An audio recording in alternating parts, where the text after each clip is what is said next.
But yeah, welcome everybody. Part 4 of the Silent Hill 2 remake cam hacked playthrough. It's only taken us 4 episodes to finally start making our way to the Woodside Apartments. The first, real area of the game.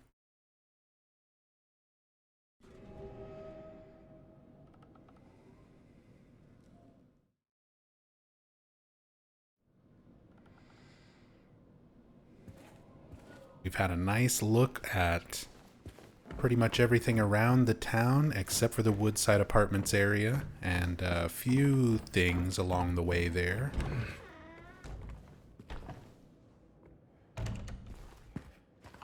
See, we even looked around here already.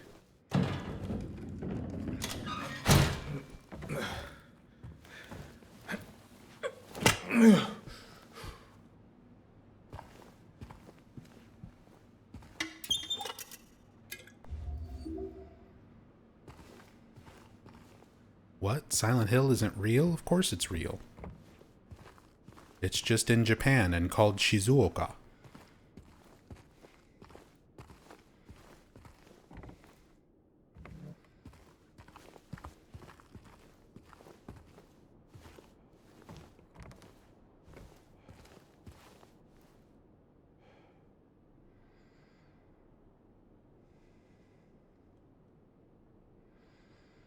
Or old Polish whiskey.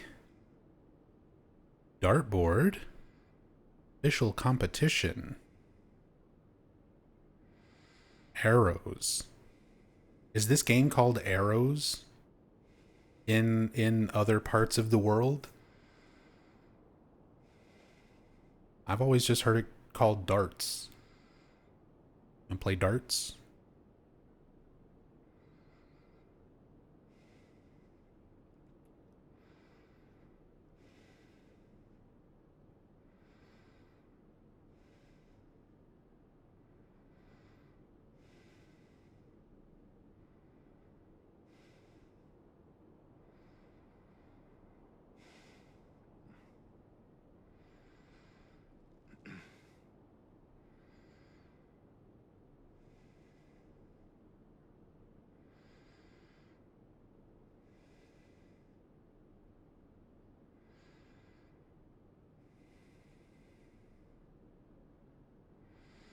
Still no light bulb? Sorry, dog syrup. Still no light bulb. I'm just as disappointed as you. But we're still very early in the game. There could very well be a can with some light bulbs in it at some point. Maybe they're saving it for the hotel. Maybe it's in this can right here. Nope. Nothing rendered.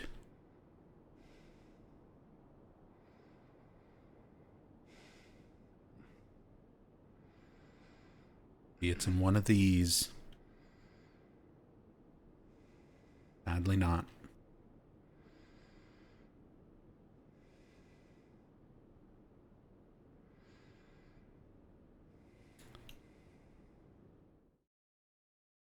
Sorry, Novice says, Nub, I have to ask you a question that's been driving me insane. Can we please talk about Maria's shorter middle finger?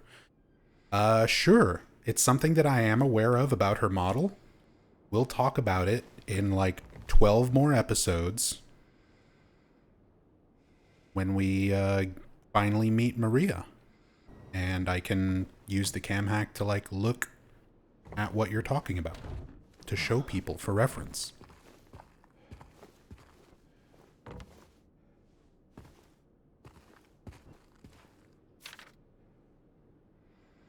The backroom letter.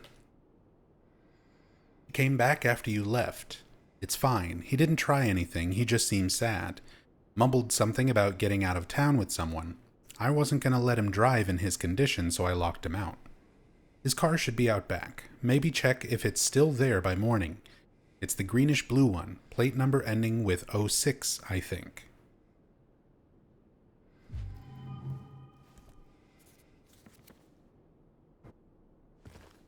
And you say you haven't been able to find anyone talking about how weird it is. Definitely peruse through the r/Silent Hill subreddit a little bit more closely then.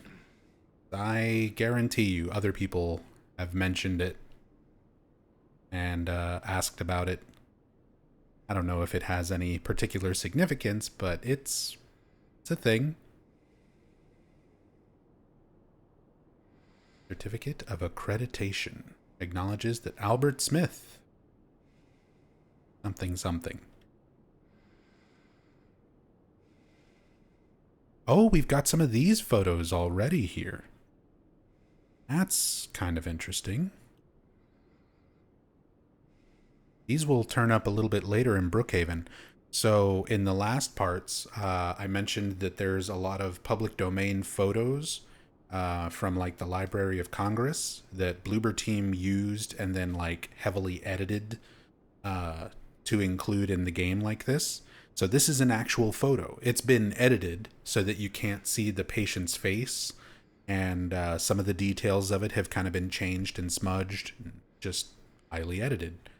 But it is from an actual real sourced photograph, a public domain medical photo. And there's quite a few like that. There's a lot of those in Brookhaven once we get that far.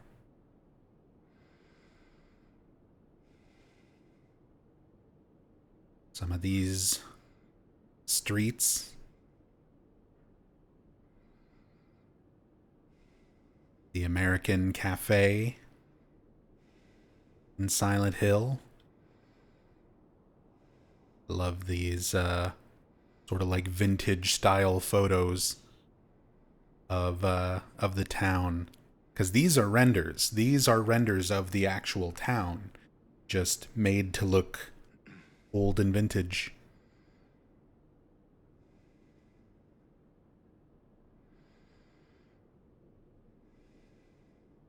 Tassadul, thank you so much for the raid, man. Hope you're doing well today.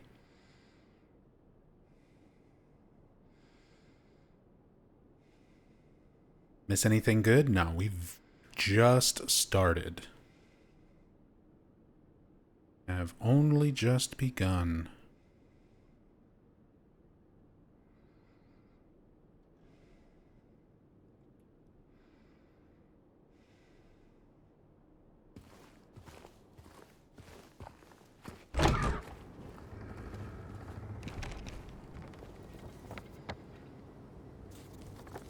And actually, I did have some other places to look at.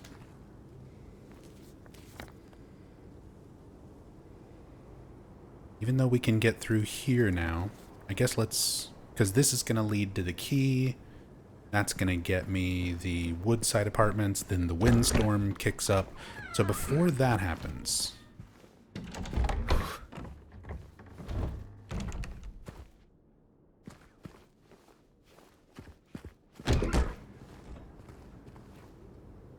we're going back into the town.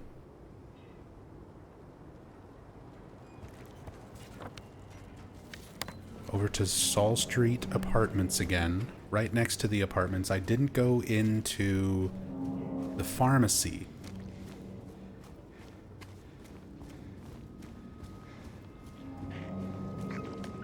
Oh, we also didn't look at this little area.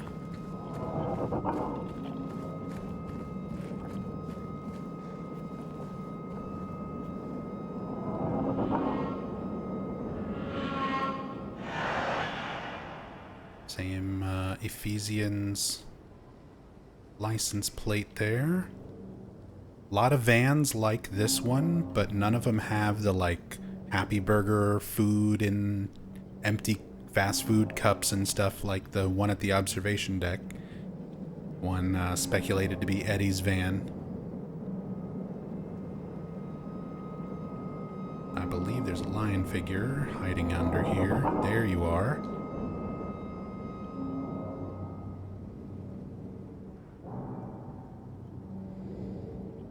Hey Nub Zombie, did we finish the in-depth story playthrough of Silent Hill 2 Remake? No. I needed to take like over a month off to try to get my health in order, and because there was just so much time since I last was doing that playthrough and I basically forgot everything that I was doing or talking about, it's easier for me to just start over fresh. And I was much more interested in starting the cam hack playthrough that we're doing now, rather than continue that, because we'll do many more story playthroughs going forward. It's not as though I only play these games and talk about them once or twice. Eventually I'm going to be playing through it dozens, hundreds, maybe thousands of times. So, I'm letting that playthrough go. There will eventually be a new and better one with even more information than what I knew when I was doing that one. Because every time I do these playthroughs, I learn new stuff.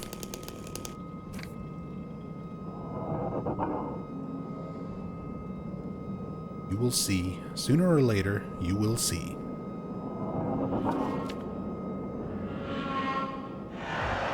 A little drawing that kind of looks like Pyramid Head.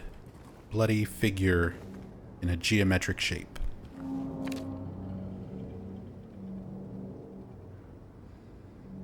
Checked from 000 to 4013. Took almost 2 hours. Had to run.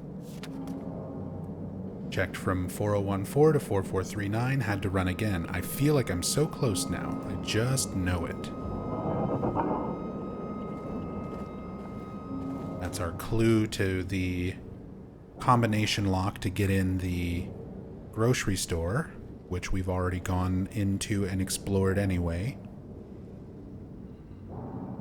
We have another mutilated James corpse. Look at that. You can see like the stitching and stuff on it. It's like a lying figure wearing James clothes.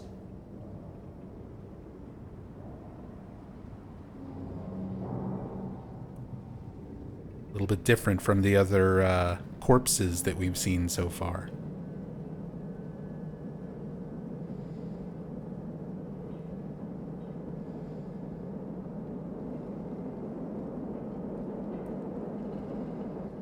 Just chilling.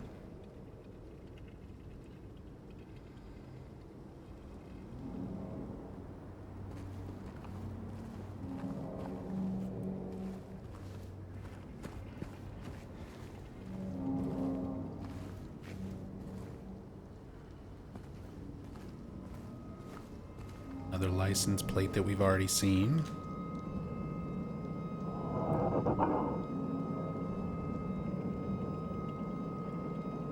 Liam 3223.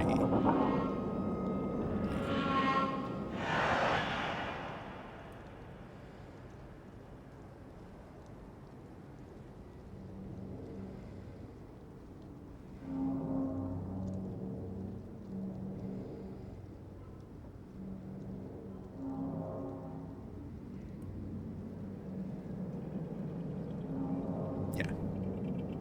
Did pull that one up earlier. Previous part.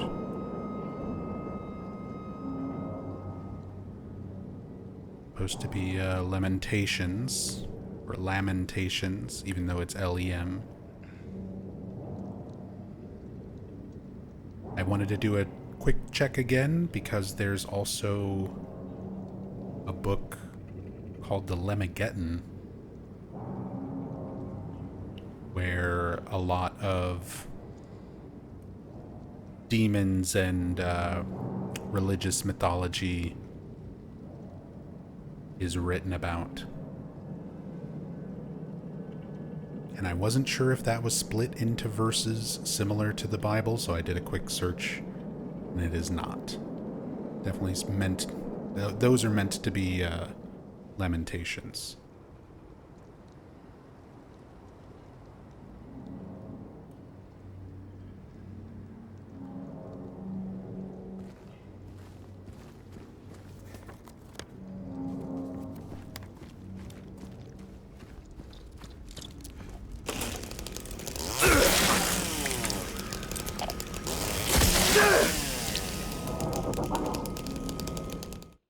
Actually going to turn the game audio down just a bit.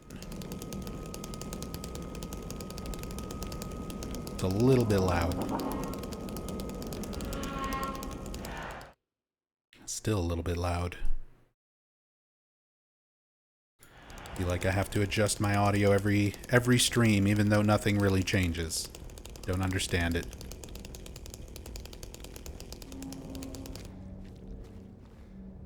Can't believe Silent Hill 2 Remake is making me read the Bible more than I did in Sunday school.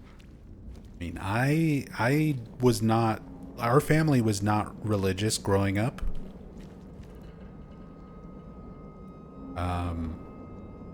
So I never, like, regularly went to church and things like that. I went a couple times when I was a kid, just to, like, have something to do. We used to have, like, this Sunday school bus come through the apartments where I lived. And I would just get on the bus and go with my friends. Because they were like, yeah, it's great. We sing songs and play games and they give us candy.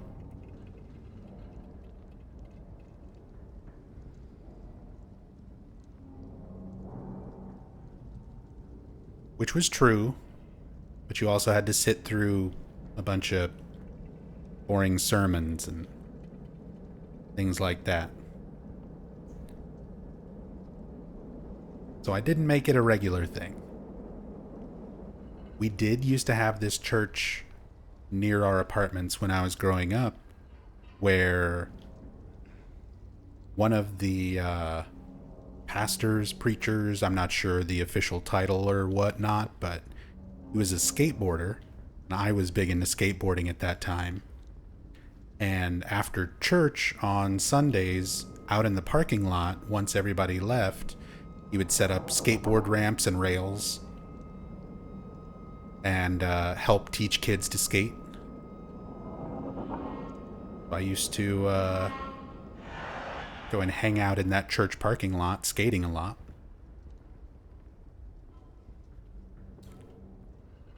But no, I've never been particularly religious. I've learned so much about various aspects of religion through Silent Hill and video games and movies and fictional books, you know. I got youth pastored. You know who else hit sick ollies? You know who else could do kickflips? Jesus!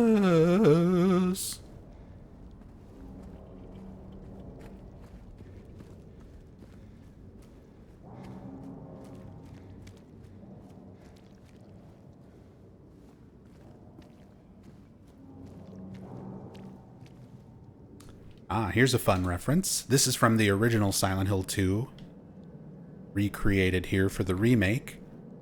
So we've got fashion envelopes, but their sign says magical envelopes. A little bit of a reference to our own magical envelope. So this letter, Mary's letter, that's definitely Mary's handwriting, is not real. Over the course of the game, it's revealed to be part of James's delusion. First, the writing is gone from the letter. Then the paper that the writing was on is gone. It disappears, and it's just an envelope. And then finally, just the envelope completely disappears from your inventory.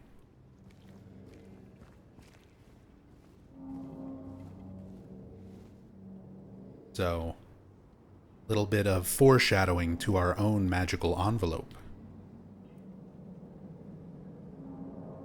Toluca delivery mail truck.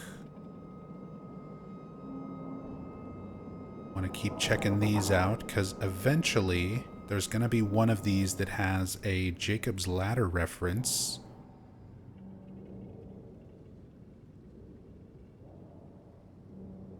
But it's not this one. I think it's going to be the one closest to Woodside Apartments, which we're on our way over there anyway. Eventually. Barneely's, groovy music, Vandals strike again. A lot of the same newspapers and assets and things that we've seen around already. Silent Hill Post Office. Which is interesting, because this would mean there are 2 post offices in Silent Hill. There's one on this part of the town, because Silent Hill 2 takes place in a whole separate part of Silent Hill. South Vale, as opposed to, like, where Silent Hill 1 takes place. And in Silent Hill 1, the post office, you never go inside of it, but you do go up on the roof and fight a giant moth. You fight the float stinger boss.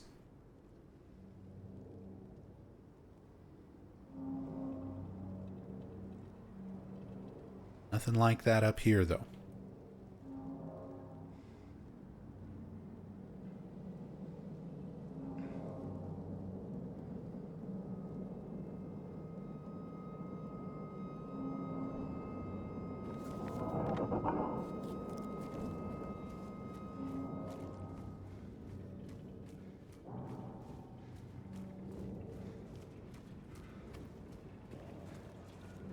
Okay, so that's back to Barneely's. Let's go check out the pharmacy.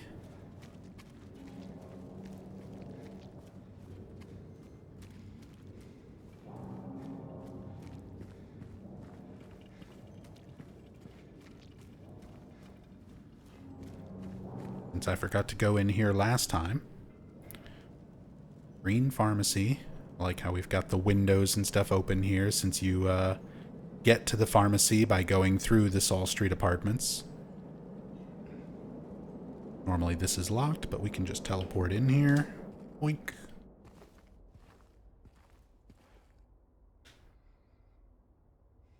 Relevmid, Berolmin, Zalprazanax, Imatnelimed. A bunch of fake medications, fictional medications. Although some fans have found there are some like real world medications that are kind of similar to some of these. But yeah. Let's take a little closer look at that receipt as well.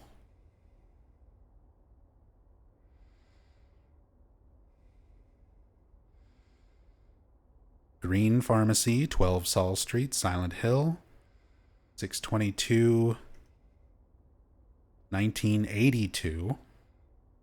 So we've seen a lot of dates and things on newspapers and receipts everywhere from 82 up to 1999. 4:11 p.m. We've also seen a bunch of other receipts, like the Texan Diner, where the time on the receipt is 10 past 9. This one doesn't adhere to that same thing.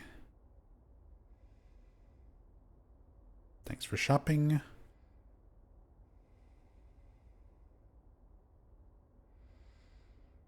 Thanks for shopping with us. Returns with receipt only. Yeah. I need to make a return on this medication.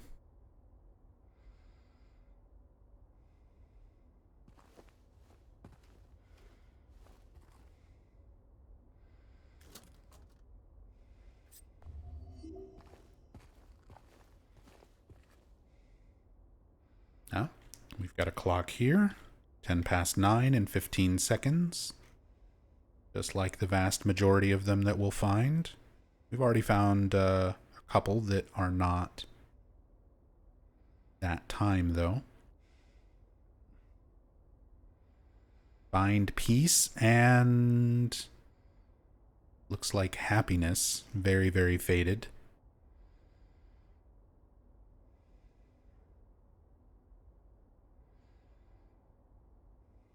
With a puppy. At first, I kind of thought it was an otter. Is 9:10 a specific time? It's a reference to the original Silent Hill 2. The very first puzzle that you have to solve is a grandfather clock in the Woodside Apartments. You have to set the hands to a specific time, and that time is 10 past 9 and 15 seconds.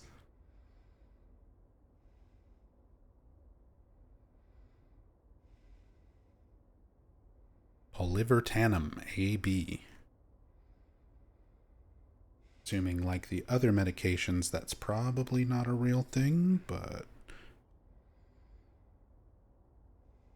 quick search.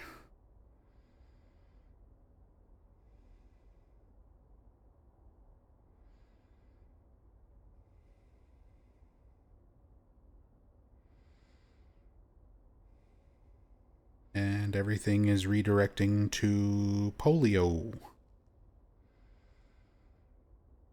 Polio virus.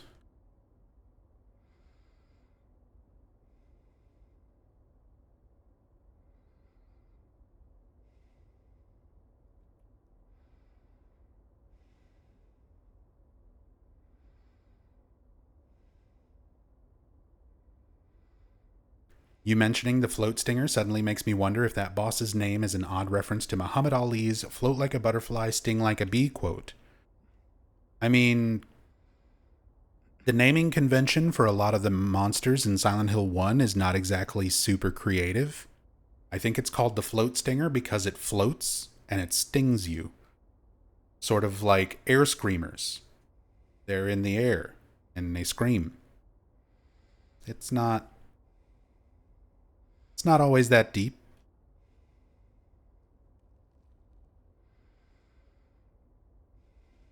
Sanitario tiene quits.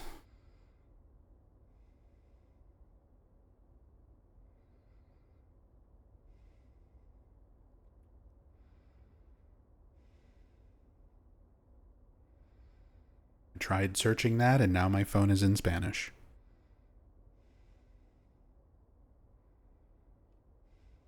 Your health, our care. Visit Alchemilla Hospital. Central Silent Hill, Kuntz Street. And it's even got a little map. Oh, and it's got the ambulance. The Silent Hill 1 ambulance ending confirmed. That's kind of funny. Little picture of the ambulance, a reference to Alchemilla Hospital.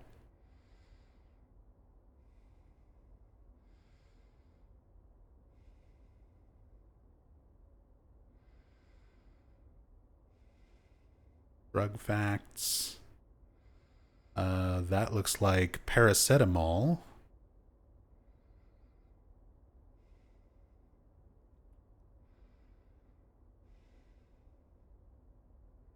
Oh, paracetamol.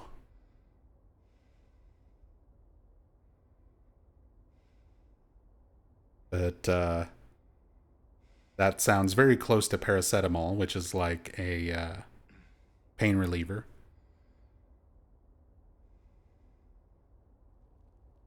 Oh, found a kitten. Just a photo of a kitten. Who's what developer snuck in a picture of their kitten? Because I appreciate them.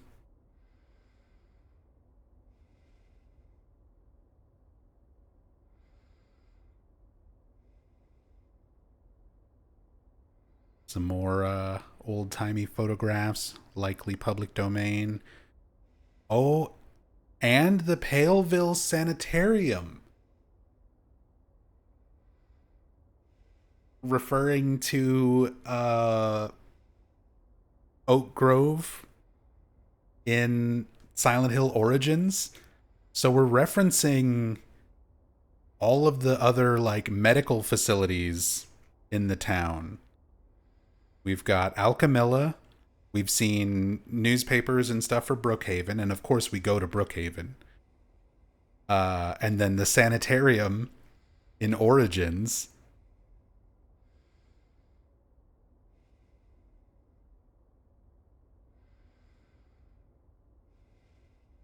For the treatment of disease by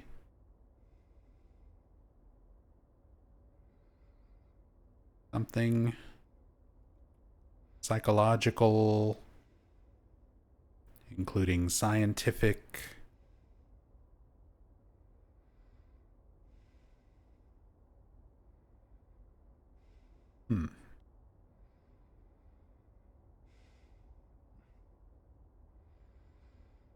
Creepy photo of a woman holding a baby.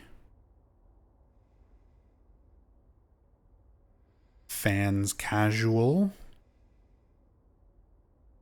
Fashion share. Fashion shine. 198, 1987.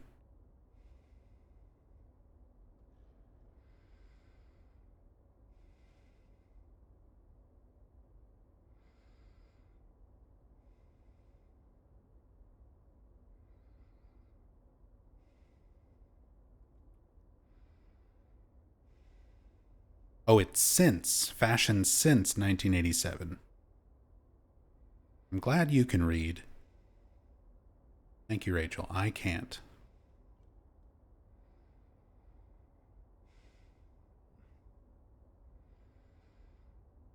Legitimately, though, my eyesight has been getting worse and worse, especially over the last couple of years.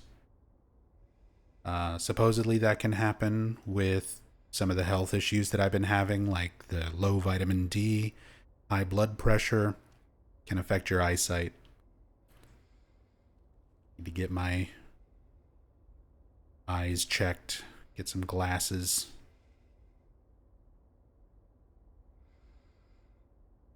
Has this been going on the entire time? Just joined, but basically there's so many tiny details. This is the entire purpose of this playthrough. This is a Silent Hill 2 Remake cam hack playthrough. The whole point of this playthrough is taking a free cam and looking at all the details in the environment. We're on day 4 of doing this for about 3 hours a day, and we're not even to the apartments yet, like the first real area yet. And if you're new to the channel, welcome. I'm NubZombie. I'm an obsessive Silent Hill fan. I've been streaming these games, heavily researching them, and sharing lore and in-depth story playthroughs, cam hack playthroughs, speed runs, basically anything you can think of for the last 10 years on Twitch.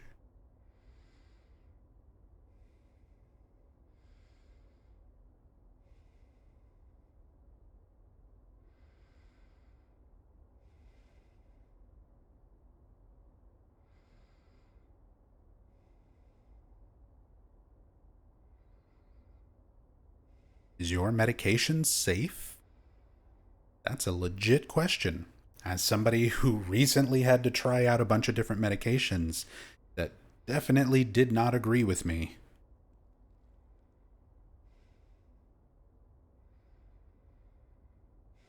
Not all medication is good or good for you.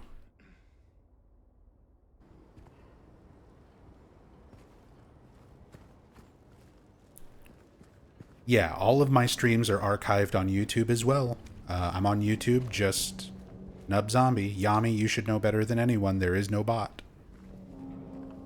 There hasn't been a bot for like years. Alright, let's go.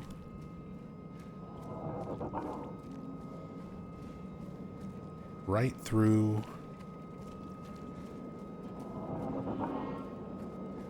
Bar Neely's.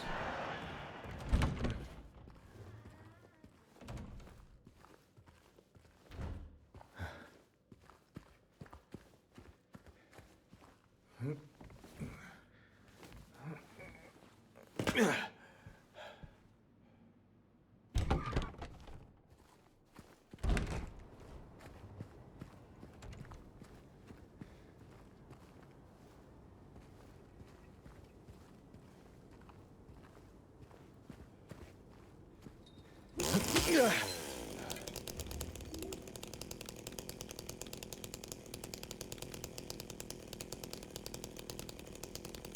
some slightly different interiors on this car from some of the other ones we've looked at.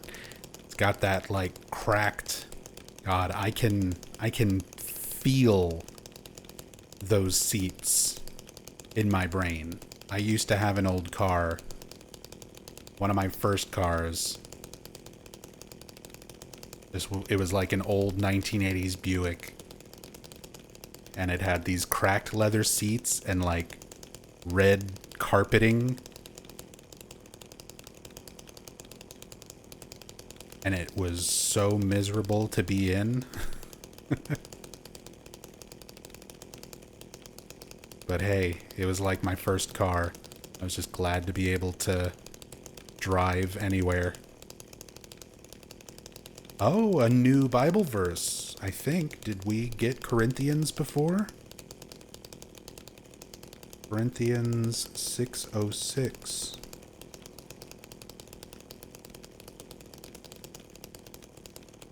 Or would that be 66? Yeah, 60:6.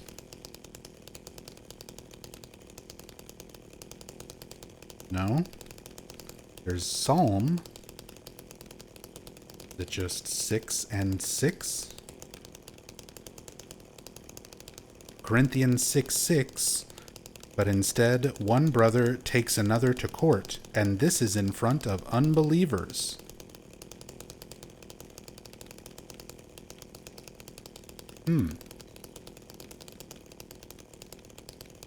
Oh, it could be 16.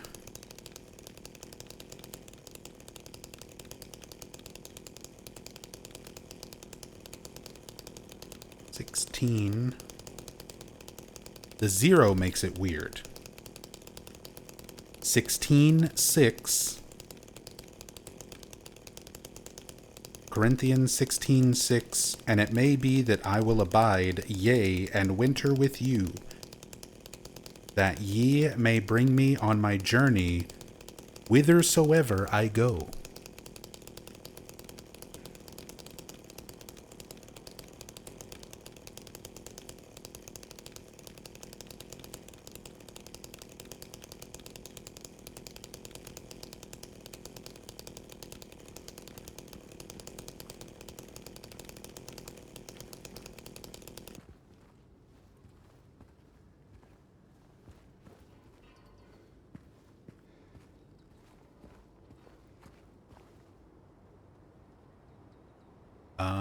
Ephesians again, but I think this is a different verse than the ones we saw previously. Ephesians 4:32. No, we did see this one before. Be kind to one another, tender-hearted, forgiving one another as God in Christ forgave you.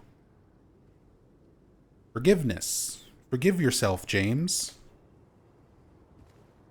Or don't. It depends on the ending. Depends on the choices we make.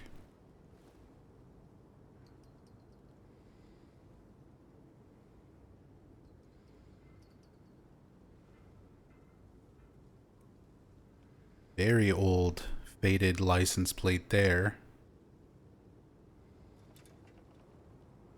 And doesn't look like a Bible thing. There's a lot more of this car rendered than I thought there would be.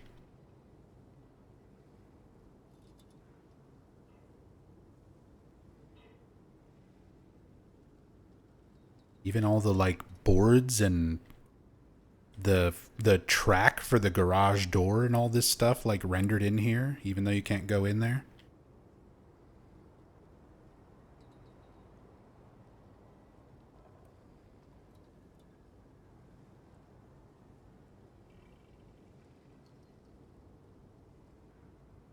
Kind of love just looking at all the car models and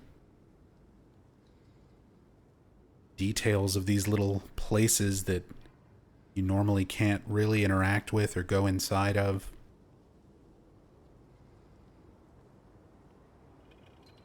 Yeah, see, this empty garage doesn't even have, like, the track and stuff there.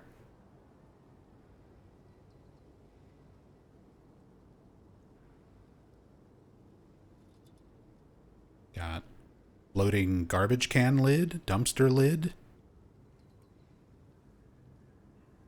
a piece of plywood, some random stuff just kind of hidden away in this unused building. Floating towel.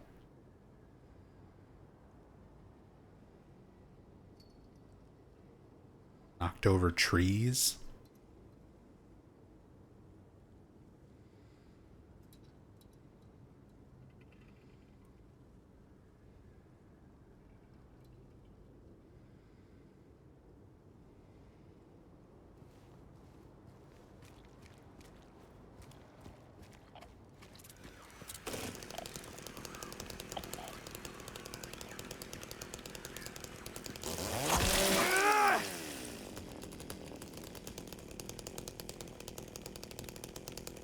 Looks like they originally meant for it to be open and forgot to remove everything when they decided against it.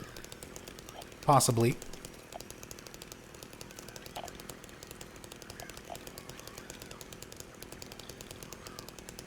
Maybe they needed to move those assets from somewhere else that is visible, and they decided to just kind of temporarily throw it in an inaccessible area and just never removed it.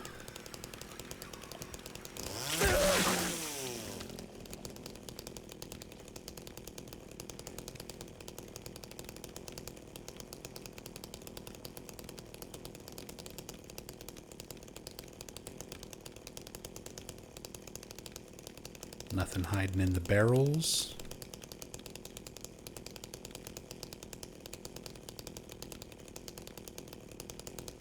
Same no trespassing sign that we've seen in some other buildings. Hey, Shadow Noises, welcome.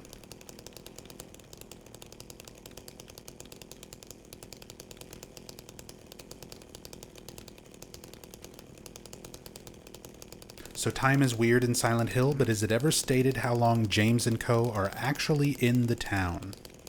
No. Like, time and reality and all sort of sense of logic completely breaks down by the end of the game. Not even by the end of the game, by like the halfway point.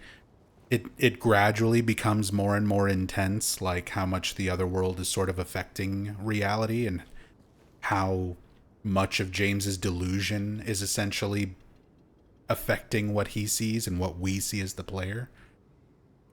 But we don't really know exactly how long they've been here.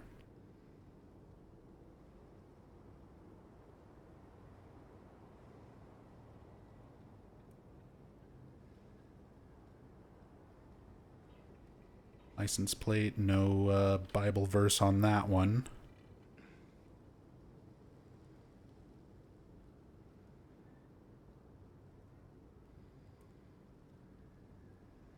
I should say, we don't know how long they've been here unless you subscribe to the loop theory. And you take the mysterious photo Easter egg at face value, in which case they've been here for 2 decades. So somewhere between 24 hours and 20 years. Take your pick.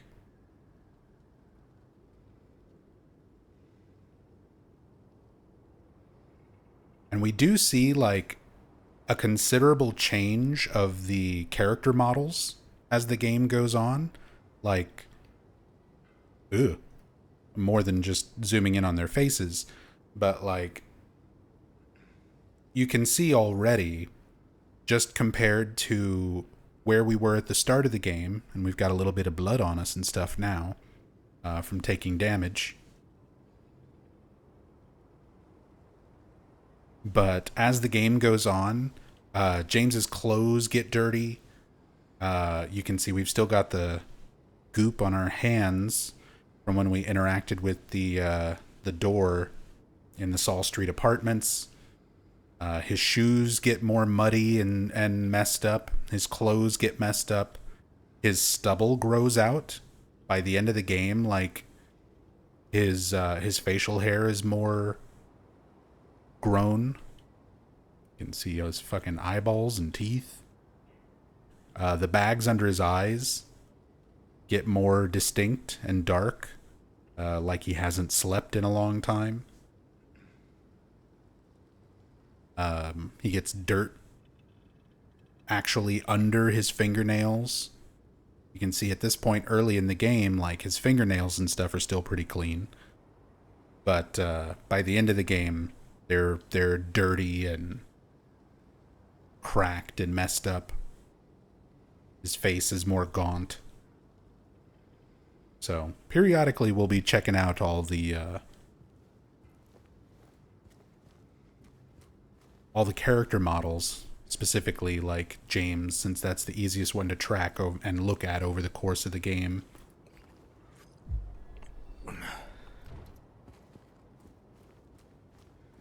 Just to show all those little subtle changes to the models as time progresses. Just had the thought that I was thankful this game didn't have a day and night cycle, but then that led to how long they've been getting punished by the town. So, in terms of like game engine mechanics, I think it's the same as this in this game as it is in the original.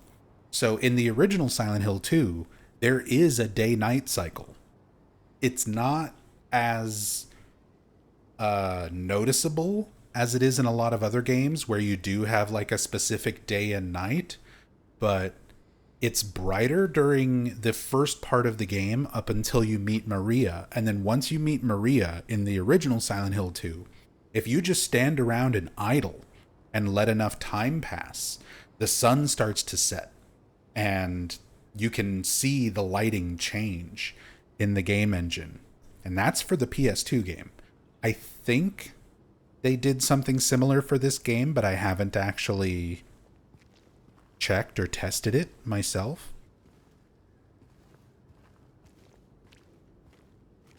But like lighting and stuff does change over time in the OG.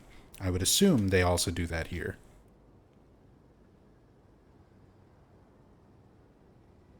Yeah, it becomes dusk, but it never fully goes into night. The only time you see it fully go into night is the other world and like after Brookhaven.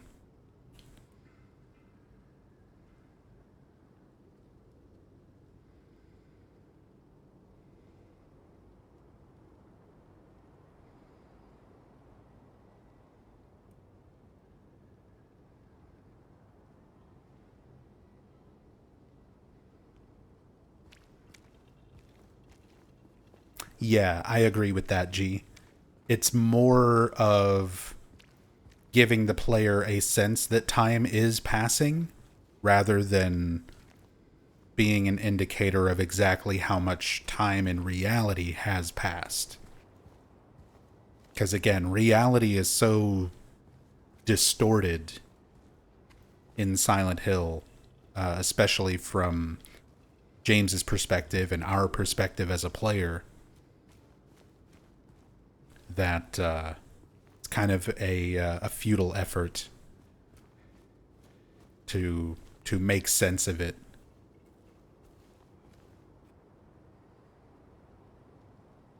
Gozo's sushi tempura, tamaki, and udon. Delivery car for the sushi restaurant that we saw. MTI, I'm assuming, is not a Bible thing.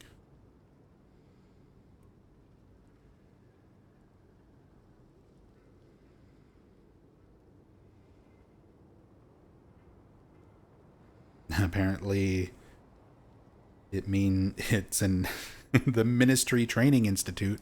I don't think that's what that is. Coincidental. All-terrain TA.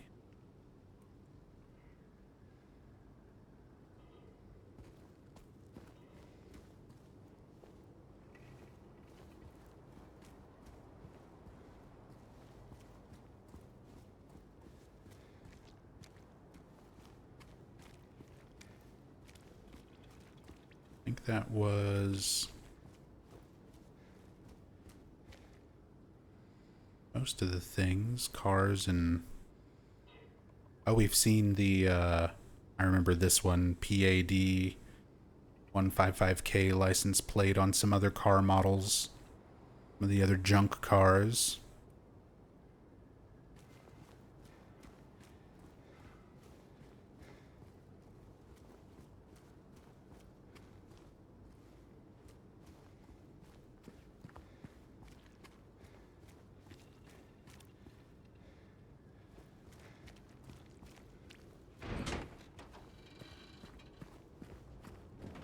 Then we have this car.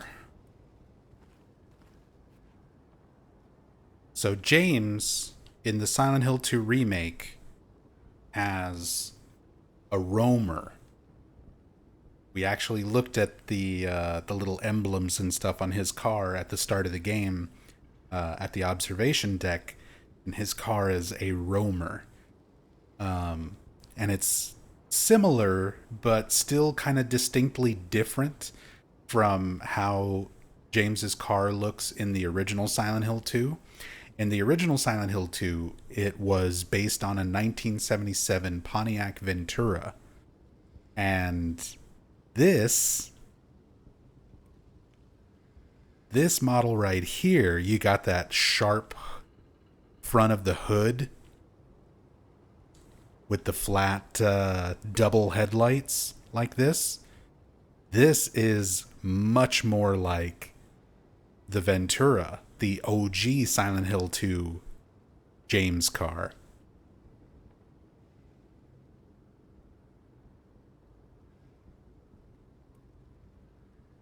Kohi 206.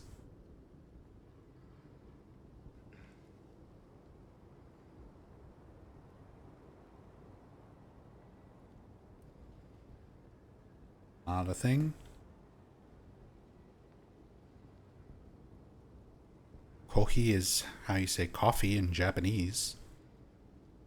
Kohi. But we do find the Woodside Apartments key.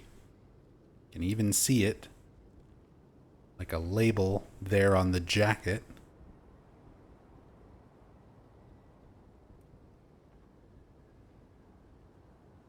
Where we're going to pick that up. And the jacket itself is very, very much James's jacket. So we have like James's jacket next to OG Silent Hill 2 James's car.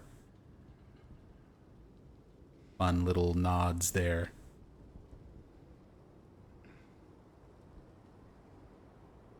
Oh, and there's some stuff inside. Cigarette butts.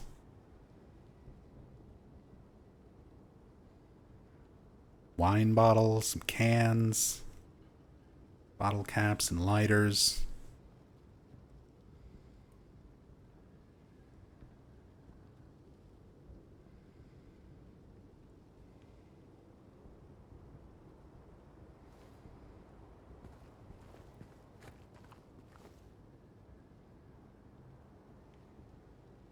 Here's our other Lamentations license plate that we've already looked at.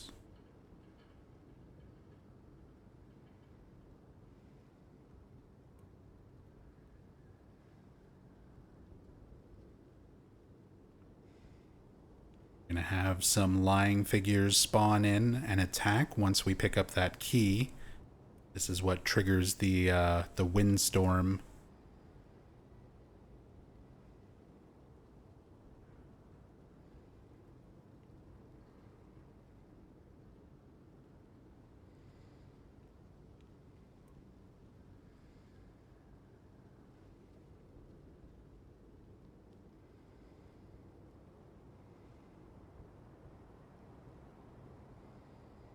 This whole area is like got the interior.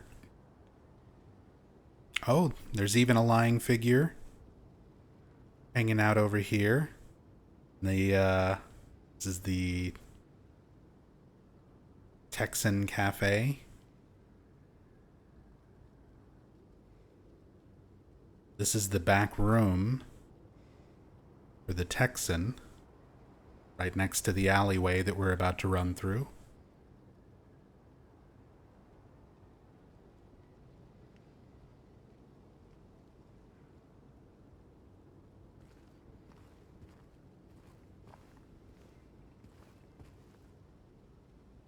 Broken basketball hoop. This imagery here, the like bloody stain on the ground and the basketball hoop, very reminiscent of Silent Hill 1, where you find a basketball hoop and the head of a dog underneath it, as though somebody had been playing basketball with a dog's head. A bit of creepy imagery, as well as a Wizard of Oz reference.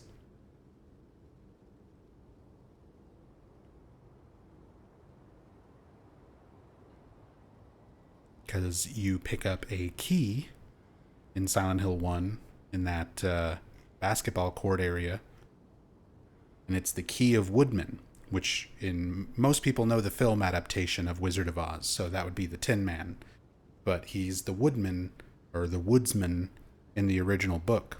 And the Wicked Witch of the West sent a pack of wolves to kill Dorothy and her friends, and the Tin Man fought them off by decapitating them. So that's like a whole referential thing in Silent Hill 1. But just seeing the basketball court with the blood on the ground nearby. Very similar imagery.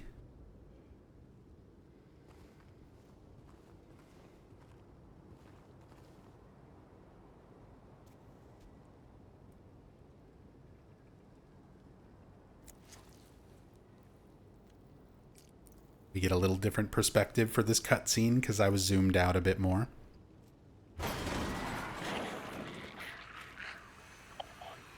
And just like that, push those dumpsters out of the way like nothing.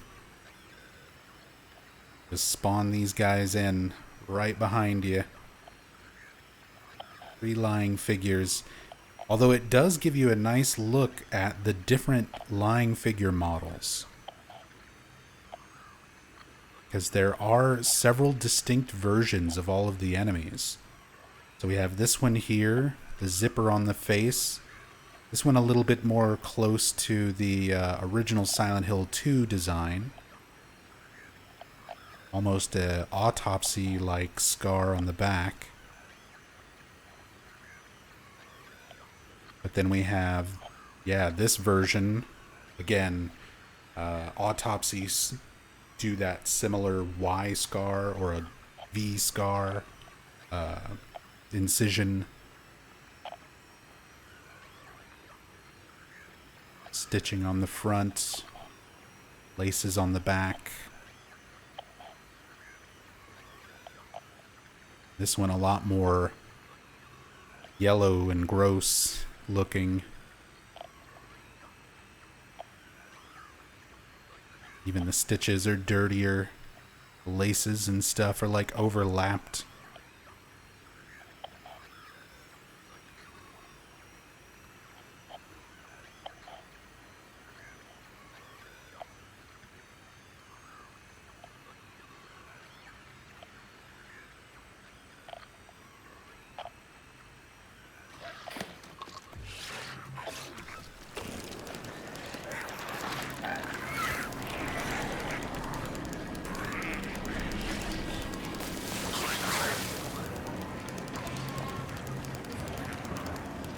Alright, see ya.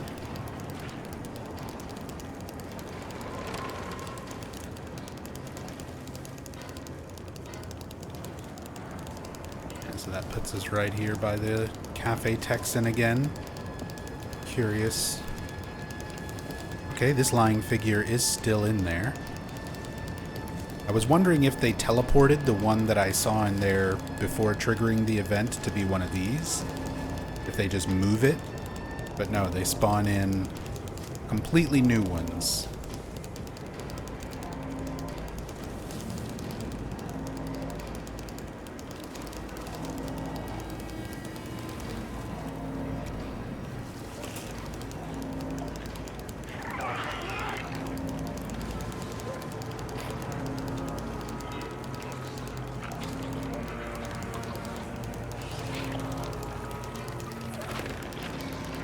They look too clean, in your opinion, Chris Hansen?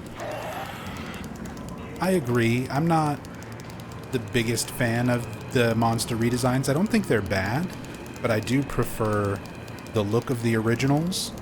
And I talked about this in a previous part of the stream and one of the previous parts of this playthrough. But I think a lot of that has to do with the PlayStation 2 limitations. It blurred a lot of those textures naturally, just because they're lower resolution. And at the time in 2001, people were pretty much only playing them on like a CRT TV, which further blurred those textures with pixelation. So it blended a lot of the elements of the enemy textures together.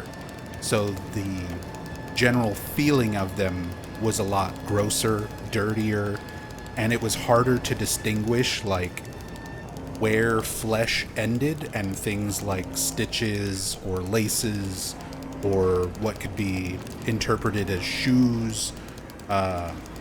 All of that was blended together, so it all felt like one continuous organic, texture. Whereas now we've got nice high-resolution models that we can stop and look at, and you can really just tell a lot more definitively, like you can see the little straps and stuff. Like those are definitely shoes, not just deformed feet. And I think that takes away a little bit from the creatures themselves. It's not the worst thing in terms of redesign, but it's one of those things that I think was better when it wasn't so clear to see.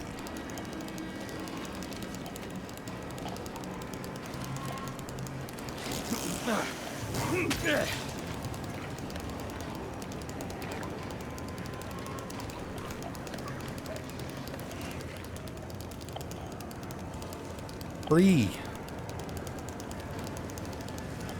That is a wonderful tag of a dog. Wonderful artwork. The best graffiti we've seen so far.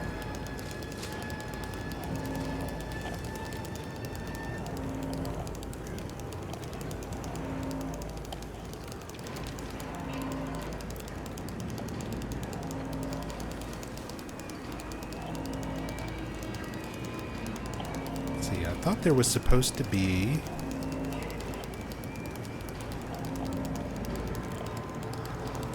one of the mail delivery trucks over here. It had like an ID badge in it. So we've looked at all the other ones. Apparently it's not here. Maybe it's after we exit the apartments.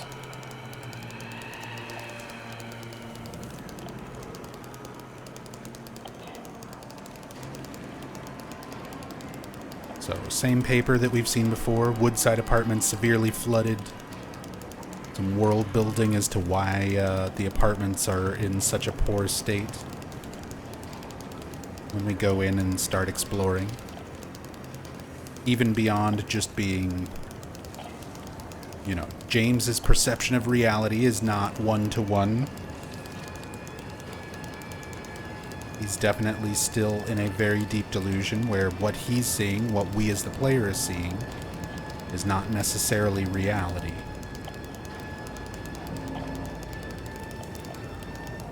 Strange lights, main news, but they also give little in-world things like these newspaper articles, somewhat explaining why the apartments are all trashed.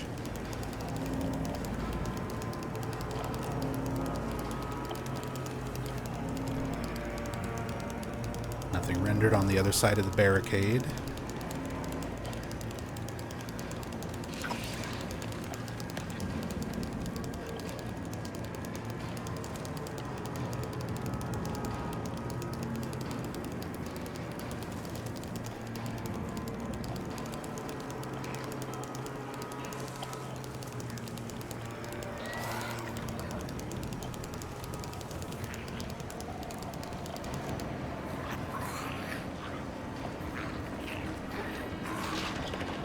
Oh, he's about to spit. Poor James is just standing there reading a note. Love how the world just keeps going while you're looking at notes and maps and stuff.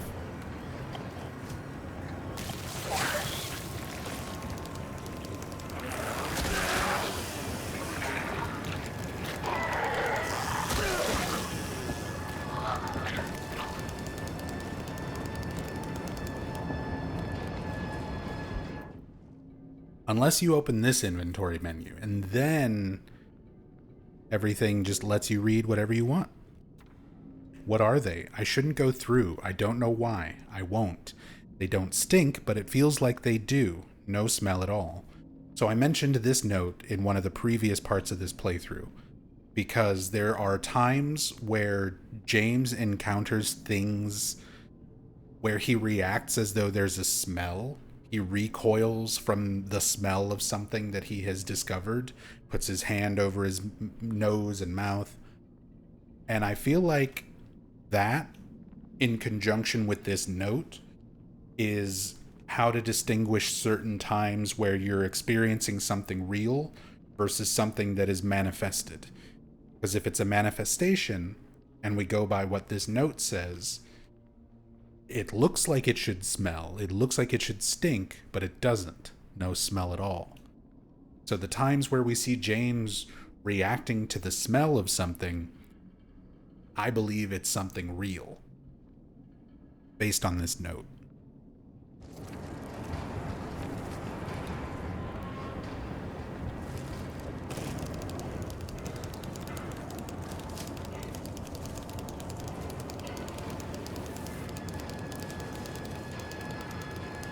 Hey, Cosmic King, welcome.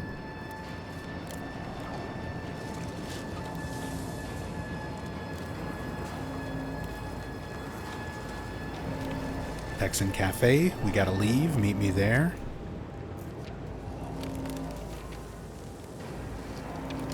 Just a little flyer in case you wandered over to the apartments before going and exploring the cafe and figuring out how to get the key from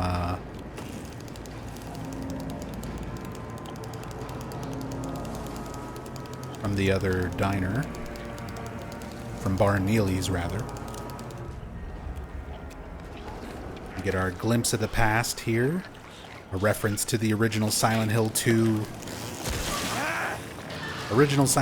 trash chute, where you would drop canned juice in order to get a coin needed for a puzzle. We still have to do that, but it's not in the same location anymore. But I like that they include the original location with this little flashback here, just as a nod to something that was in the original that got changed.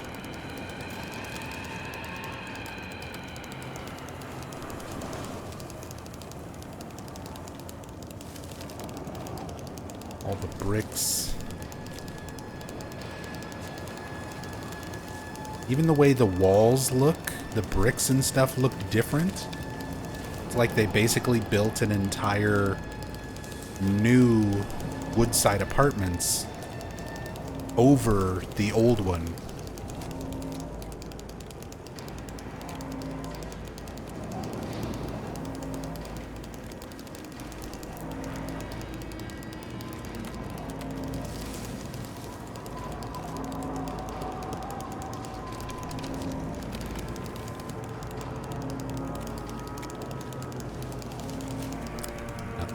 There. You can see the plywood.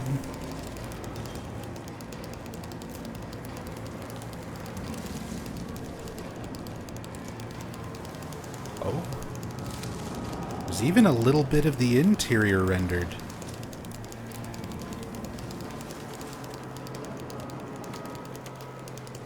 Yeah, like the front lobby area. Even before you go in, a lot of games, you just separate this. You treat the door as like a transition area, and you don't render anything until you cut to the next area, and then render everything in. But they actually have this even before you go in. first little part here.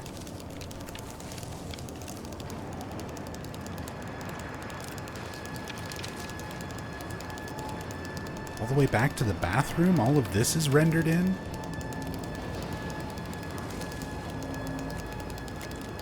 Doesn't go further than that hallway there. And this doesn't go out to the, sort of like middle area where the new trash chute is. But all this is rendered. The coin puzzle. Oh, yeah, this is all rendered in before you even enter the building. That's pretty surprising. You can even see the key that you get for solving it in the drawer, hidden behind the coin puzzle itself.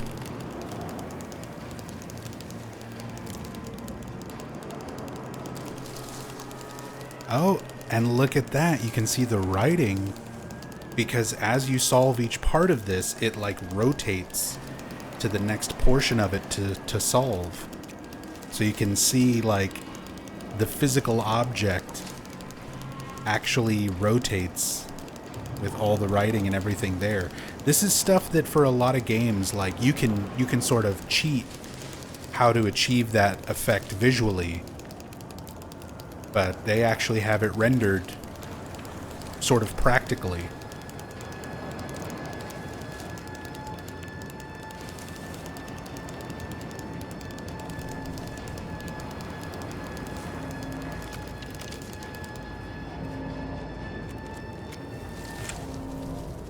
So now that we've used the key and opened the door, let's take another look.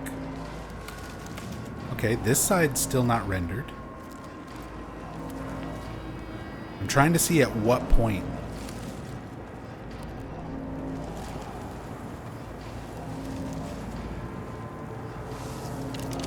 There's James peeking in.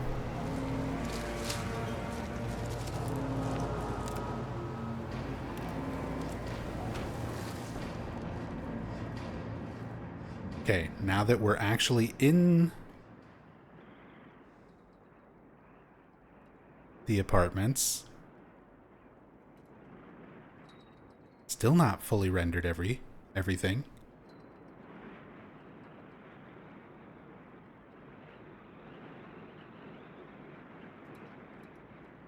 Interesting. There's the loading. Okay, so the loading icon there at the bottom right. Now everything is here. Well, not everything.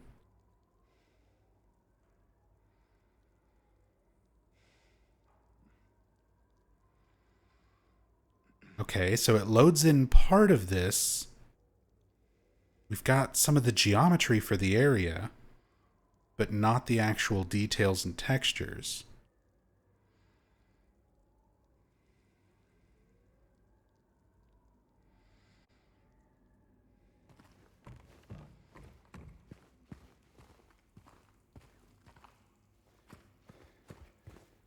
Now, if I like run over here, I assume this will render. Yeah, now it's here.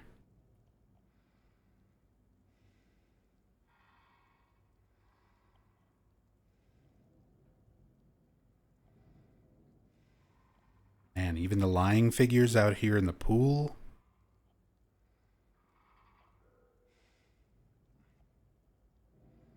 You can look at the coin.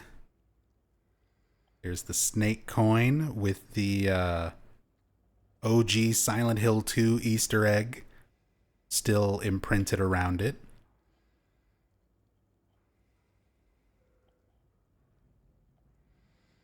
For those who don't know, these coins, they're the exact same or very, very similar designs to the coins in the original Silent Hill 2.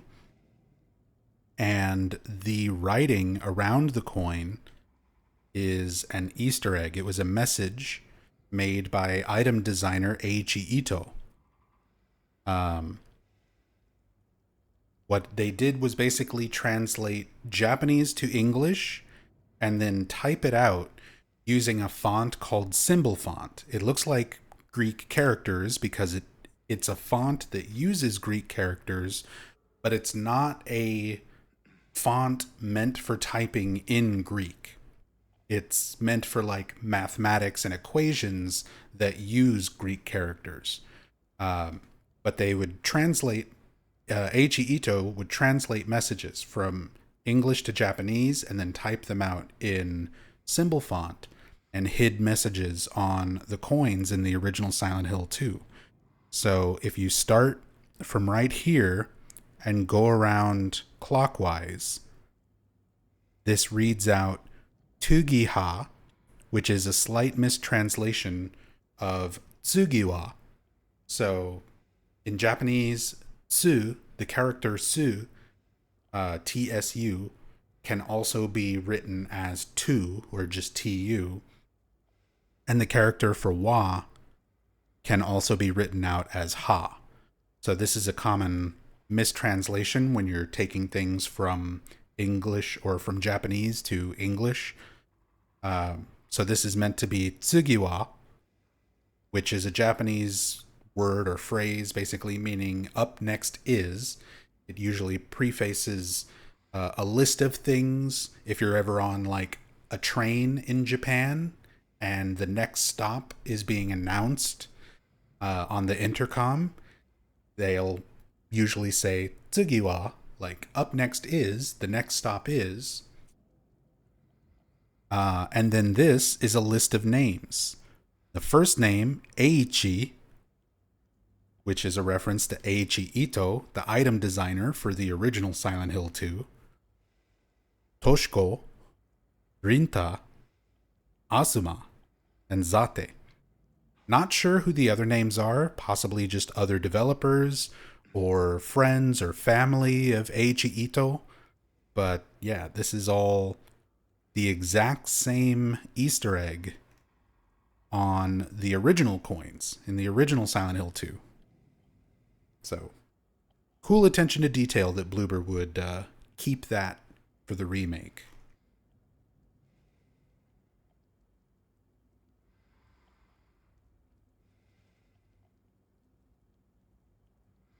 I love the green and gold Silent Hill maps, the font, and then the map itself.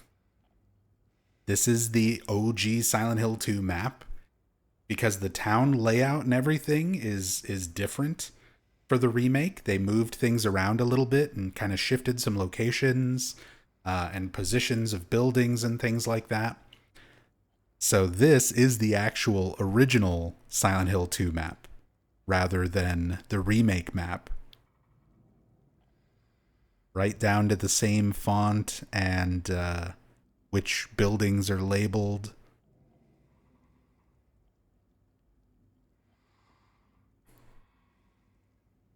Really, really cool attention to detail. I love all the little references and nods. Woodside Apartments. The gate is open from 8 a.m. till 7 p.m. Outside those hours, request assistance at the reception. Oh, there's one of those folding bikes. It's actually like partly folded. These were apparently more common in Poland and Europe. Bloober Team is a Polish studio, so a lot of the assets and things that you find are inspired from things that are more common for them that sort of stand out to Native Americans like myself. Not Native Americans, like, you know what I mean. People from America, from the United States.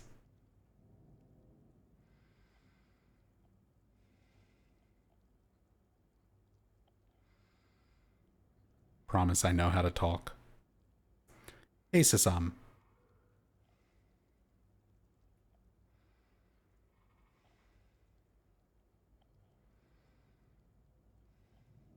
Some of the same graffiti we've seen on the walls. Same thing over here on the basketball hoop.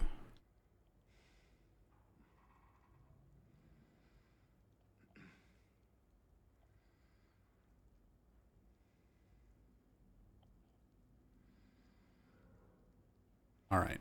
Lots of stuff. Whole new area. All sorts of new things to find and look at. I should have looked at this when I first zoomed in on it. I was like, I'll wait until everything is loaded in. And now that everything is loaded in, the lighting is also loaded in, which makes it too dark to read now.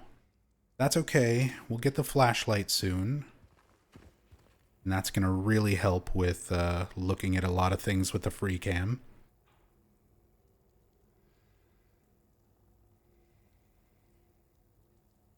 Bicycle for sale. Used bike in good condition. Recently serviced. Serious offers only. Fabian. Doesn't look like one of the folding bikes. Different kind of bike. Notice of scheduled maintenance. Dear Woodside tenants, due to something, we are conducting maintenance on the entire building.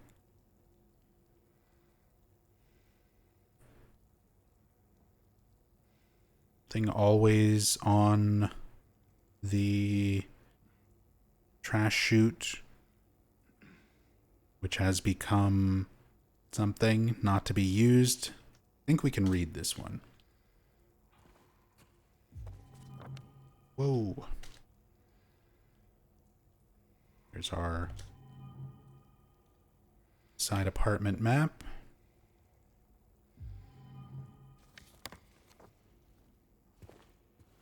Oh no, we can't. I feel like I remember reading a similar note. Maybe we do get one that lets us examine it later. But it mentions the maintenance, the trash chute, not being used until something. We apologize for any inconvenience. Building management. Summer jobs.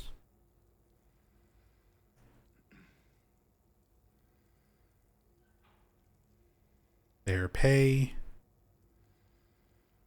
And something work. Ages 14 to 17.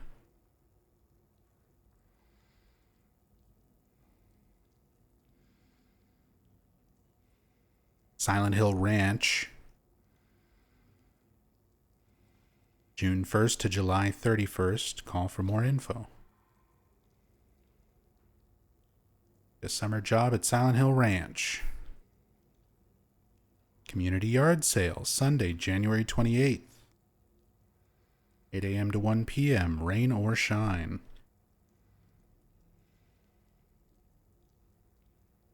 Location, Old Silent Hill, Midwich Elementary School parking lot.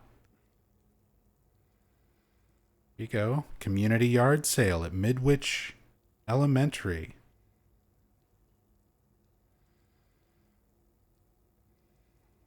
Of course, that's the infamous elementary school in Silent Hill 1 where Alessa Gillespie attended.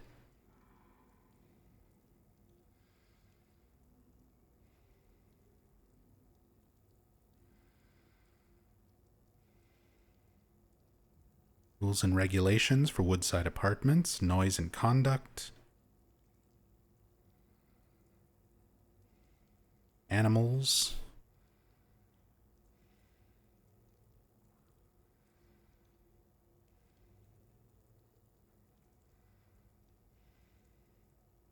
Something lost.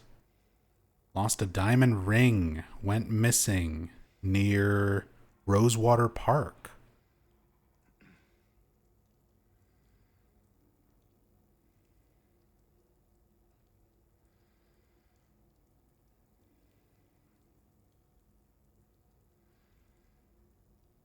Cash reward there at the bottom.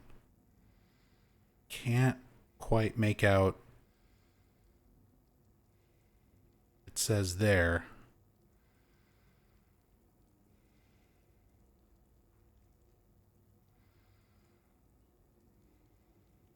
A missing diamond ring near Rosewater Park.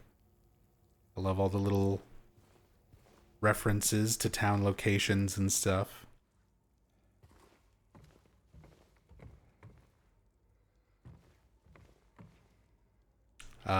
This becomes a recurring thing all throughout the game. When you're at the observation deck at the very start of the game, there is the word welcome written out on the fence that blocks the road. And some of the letters have fallen off. When you first enter the apartments, we have this graffiti that says welcome. Basically, every single area that James visits throughout this entire game, there is usually something along the lines of welcome or welcome back.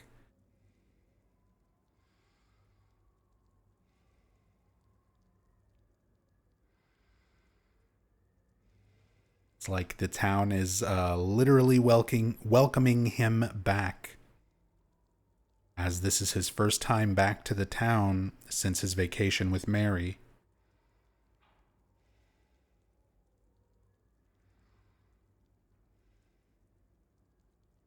And in some ways, it's also sort of welcoming players back to these familiar places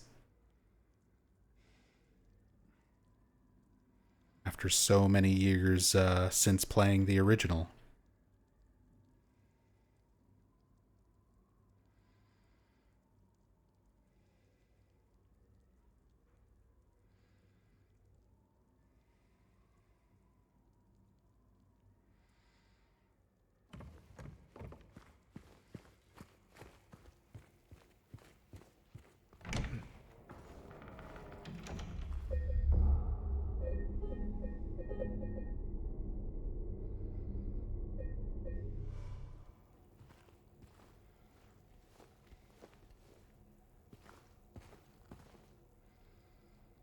Take a look around the office.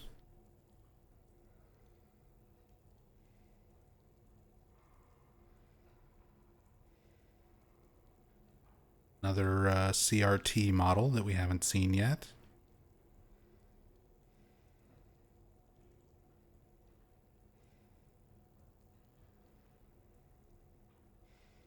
Book of receipts. The radiology book we've seen in a few other locations, although we haven't seen the cover of it like this yet. Just the spine of it with the title.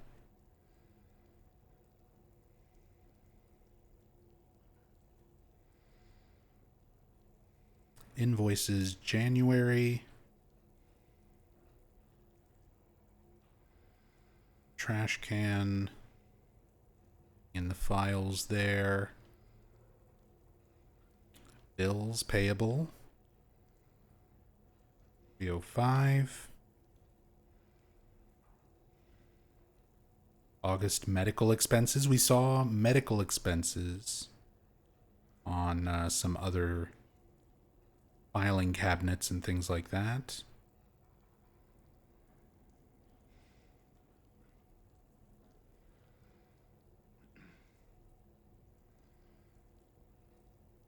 Work boots.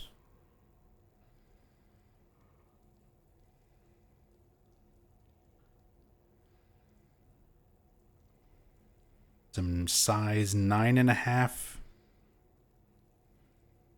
Made in Vietnam. How many? Look at the details on these random work boots just sitting in the environment. They even have the tag inside. Made in Vietnam with all the different UK, European, US size chart. Like what size they are.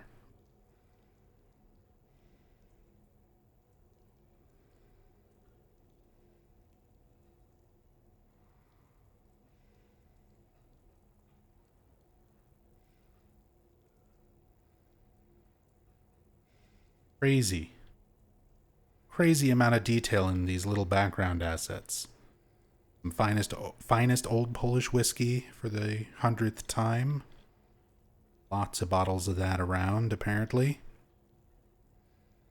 Bunch of people in Silent Hill really like their Polish whiskey. Or at the very least, some Bloober employees.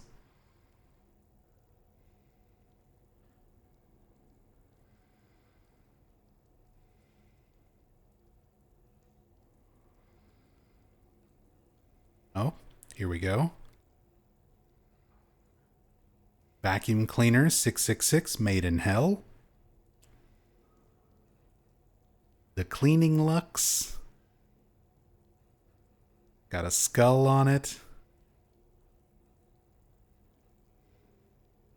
A bull skull with edge brushing.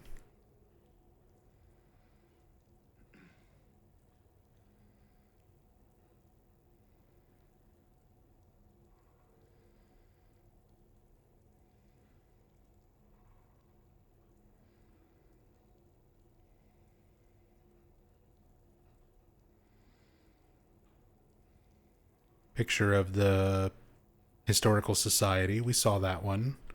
Same with the old-timey photo there. Likely a real photo, public domain photo. It's been edited. Another clock with 10 past 9. A reference to the OG Silent Hill 2 clock puzzle.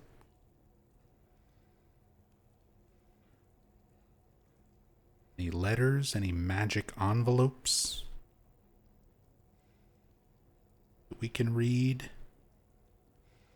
Opinions and facts. That's another little newspaper clip we saw.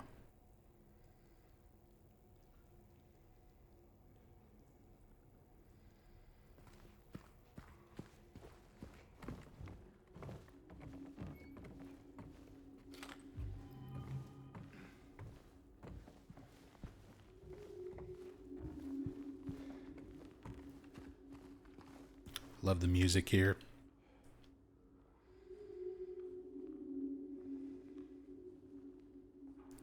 This is where some pictures were at some point. Very faded.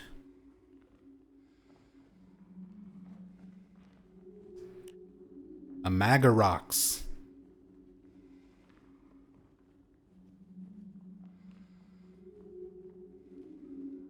It's not a Magnavox. You got the knockoff.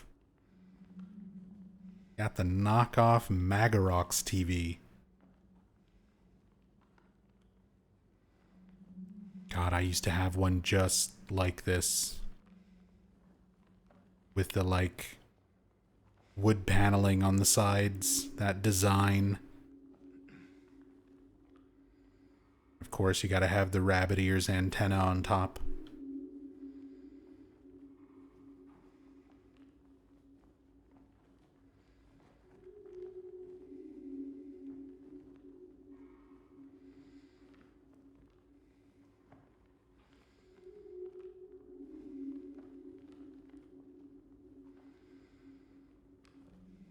The Shirk Corporation.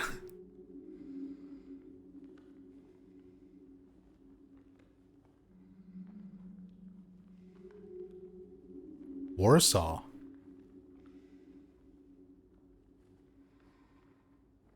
Get an actual model number for the TV. There's some trivia. Some obscure Silent Hill trivia. What model is this TV? Manufactured May 1989. Some more years given. Made in Poland. Just like Silent Hill 2 Remake.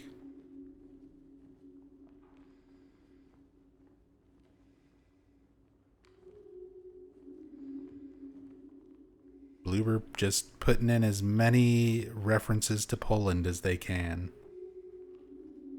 And then there's Lorem Ipsum.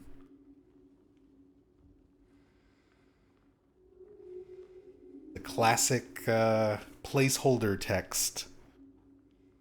Good old Lorem Ipsum.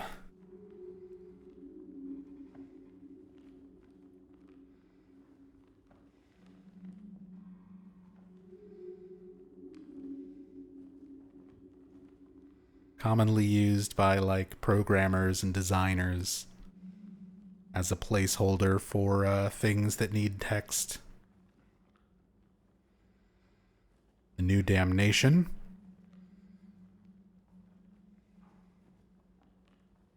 Saw that book in another location already. Just seeing if we have any different covers or titles here.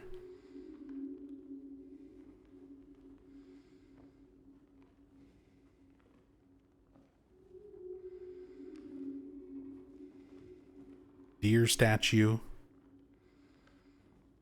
Gotta have your bronze deer statue.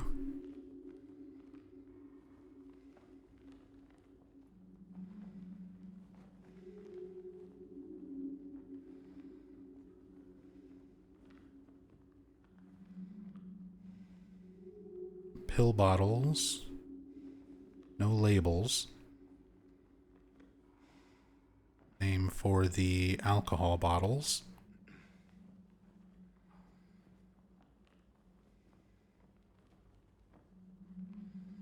Same newspapers that we've seen around. I still want to check all the newspapers, even though right now they're pretty much repeating a lot. I know for a fact at some point we'll start seeing some different ones that have some more interesting text on them. Another old Polish whiskey.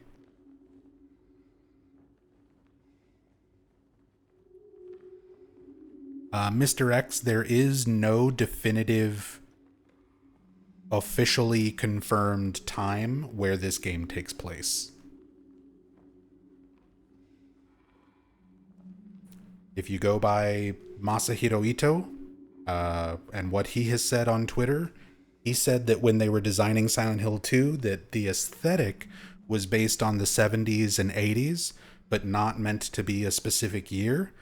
If you go by some of the technology that's in the game, VCRs and camcorders and things like that exist, and compare it to when those things released in our actual reality, it would have to be sometime in the later 80s or 90s. In this game specifically, just in the remake, there was newspapers that say, like, there was a memorial for Joe DiMaggio's death and things that say 1999. So, like, it is specifically and deliberately vague.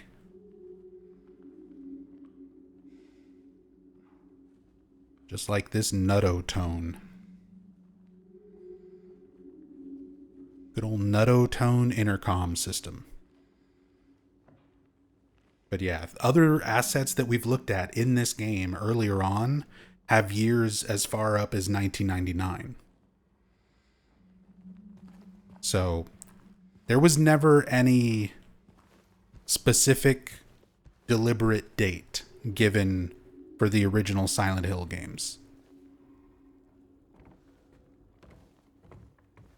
And this one, being a remake made after all of the others, sort of takes all of those fan theories and stuff into consideration and references them all without specifically naming any one of them as being accurate.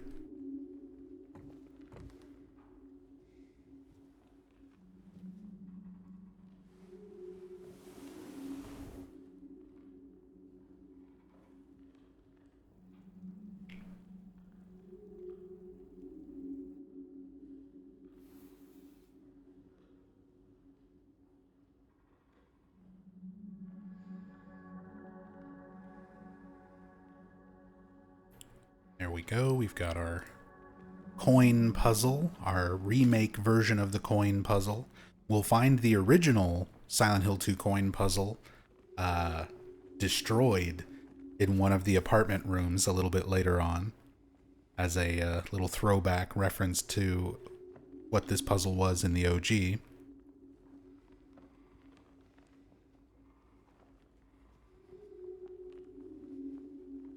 One thing to consider is that anything lying around the abandoned town with a date on it could have been sitting for an unknown amount of years without being touched.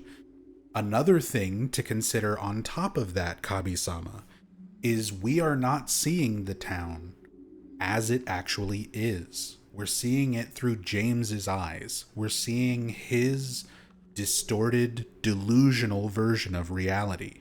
It might not even be abandoned. It might not have all of this rotting, torn up, messed up aesthetic in reality. That might just be how we are perceiving it, how James is perceiving it. So Nothing can be taken at face value. Just because you see something with a date on it, or you see something that looks old and abandoned, it's all nonsense. It's all false delusion, perception of reality.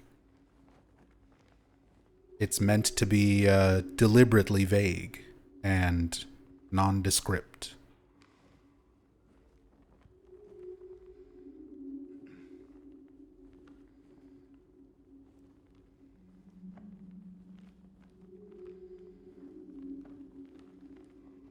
I do like that we can see the top part of the coin puzzle this way. We can see some of the next lines when it rotates to the next part of the puzzle after you solve the first bit.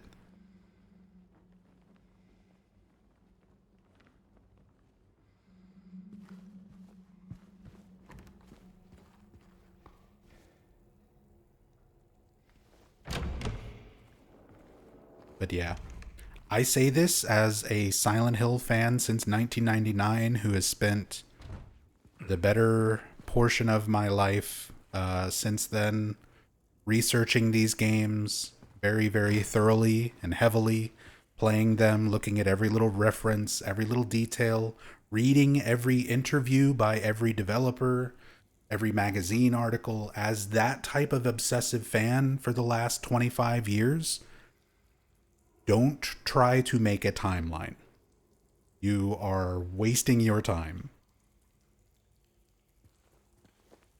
You can place events a certain time frame from each other. Silent Hill 3 is 17 years after Silent Hill 1.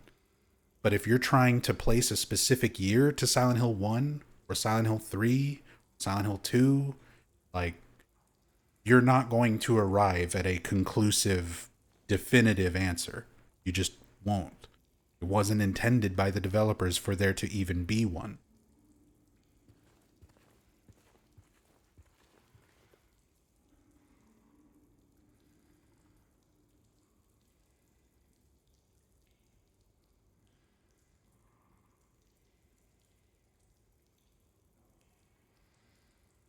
To hell. This was also in the original Silent Hill 2. They've changed up most of the graffiti to be unique for the remake, but to hell with the arrow pointing towards doors, certain doors, that was in the original.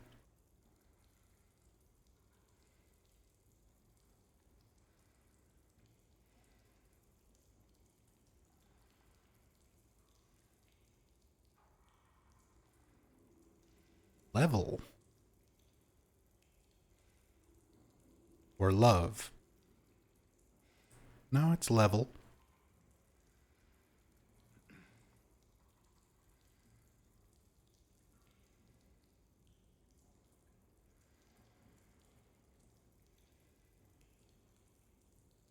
Some unique mailbox assets here. We've seen a couple other buildings with mailboxes and stuff that were just repeated assets, reused assets and textures. These are all unique, though. A health drink hiding over here.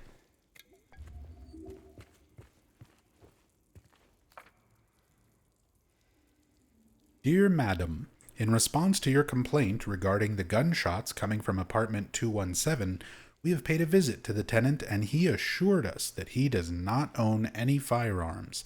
He was fully cooperative and granted us access to the apartment. True to his words, we did not find any weapons or traces of using one.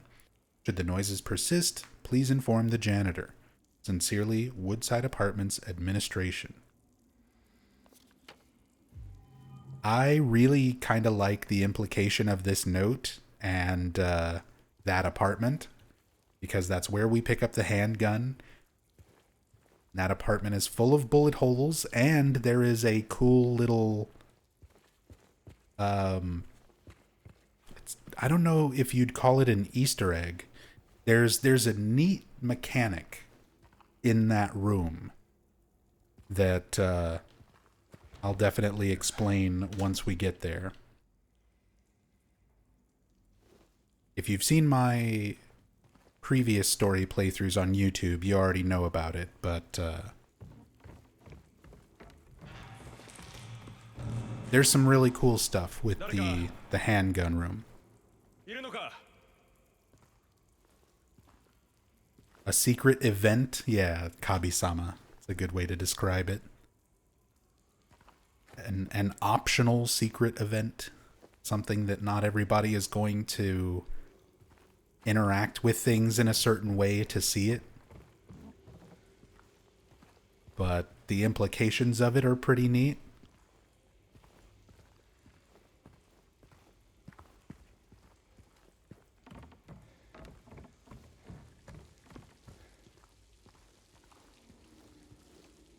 Some more graffiti that was in the original Silent Hill 2 in the apartments. Heavy Viper.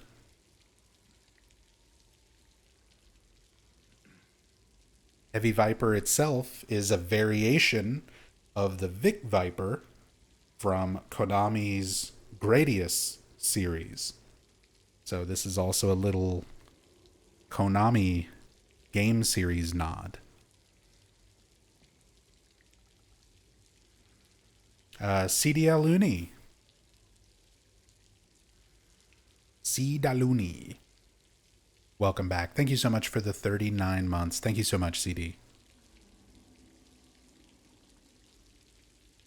We've already seen this in some other places, but here it is again. This green spray can down here. If you zoom way in on it with the free cam, this is the Hyper Spray. This was one of the unlockable New Game Plus weapons in the original Silent Hill 2. It's unfortunately not a usable thing in the remake, but this was one of the most powerful New Game Plus weapons you could get.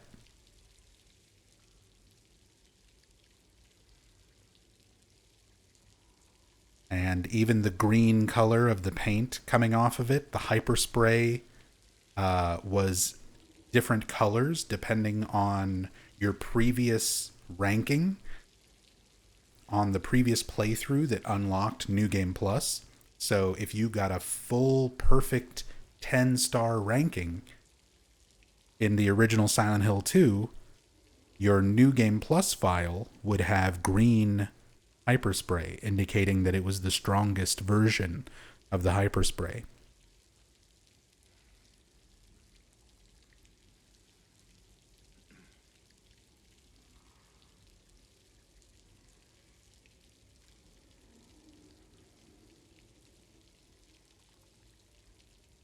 So, very fun, very cool little nod there.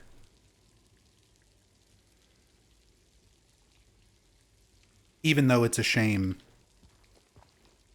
we don't get usable Hyper Spray.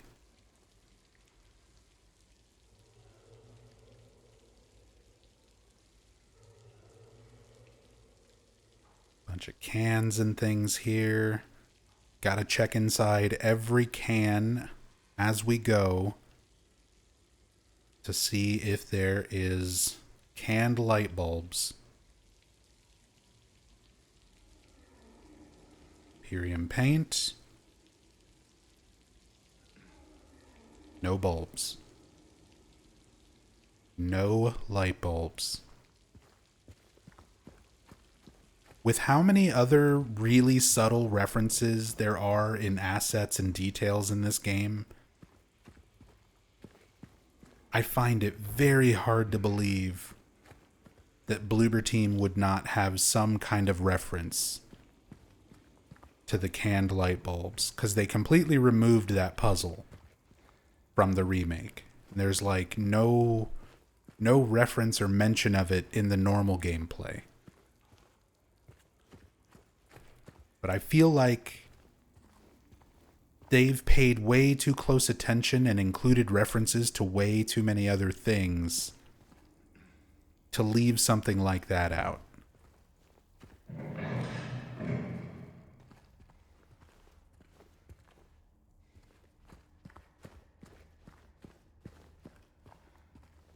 Kind of want to...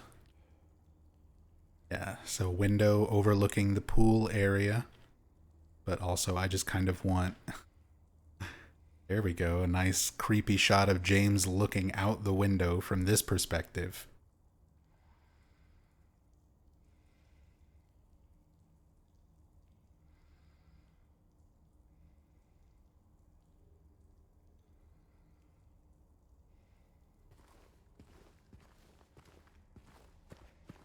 We're gonna find that can. I really sincerely hope we do. I really hope we get some canned light bulbs. And I would like a Minmo reference. There's a lot of animal posters and stuff that you find around the town. I'd be surprised if there's also not a Minmo reference from Silent Hill 3. Maybe they're saving that for the Silent Hill 3 remake. But canned light bulbs, come on. That's gotta be here somewhere. Also, these mannequins. It can be hard to tell just looking at them normally, but zooming in and looking at it up close, that is absolutely Salome Gunner's daughter's face and profile. Like, that's Mary / Maria. That is her face. She's got those very distinctive cheekbones and chin and pursed lips. Like, that is Salome. That is Mary.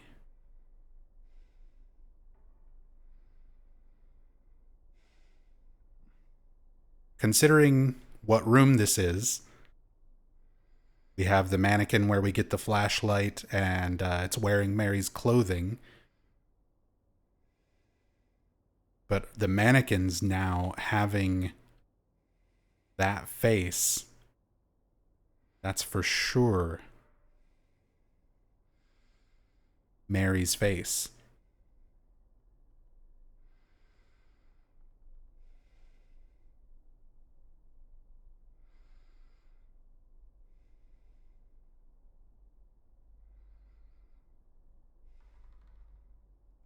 Yeah.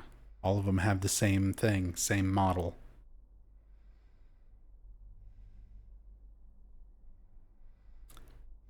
Also see the mannequin creature folded up, trying to hide over here in the darkness.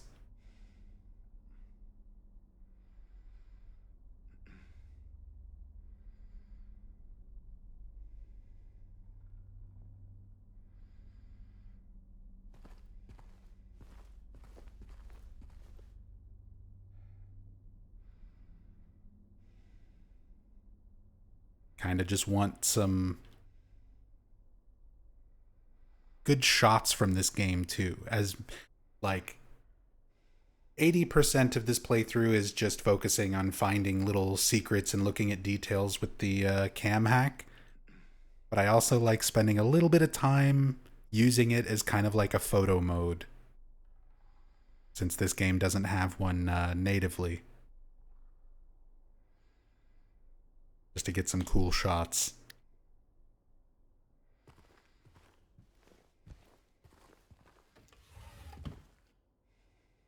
Hey, Devin. Glad you're enjoying the cam hack playthrough so far. I hope you guys are having as much fun with this as I am. I know there's a lot of people out there who think this is the absolute most boring thing in the world. They're just like, just play the fucking game, dickhead. But this is the stuff that fascinates me.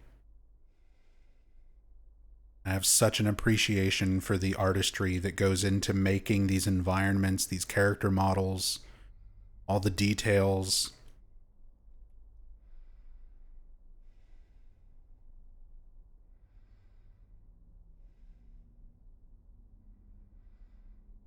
Same pattern here on the walls that we saw on the curtains in the house where we picked up the radio. Got like a very distinctive floral, this red and green floral pattern on them. We start seeing that pattern a bit more.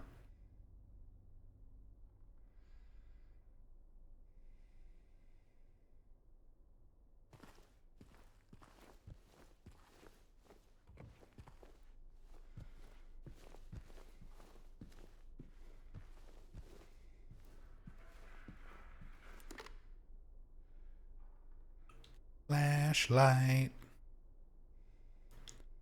Oh, that's a creepy shot.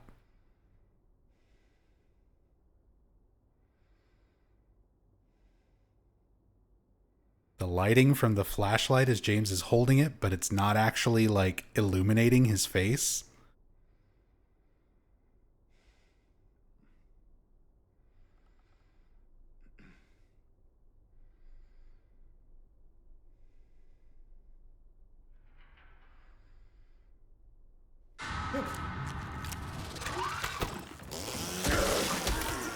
And then a mannequin jumps out. Surprise!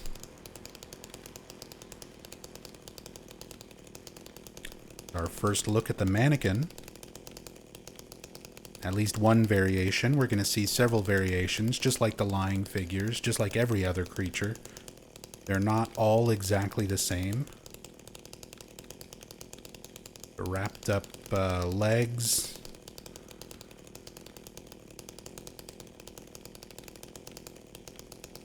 The little stumps on the arm legs, top legs, whatever you would call it.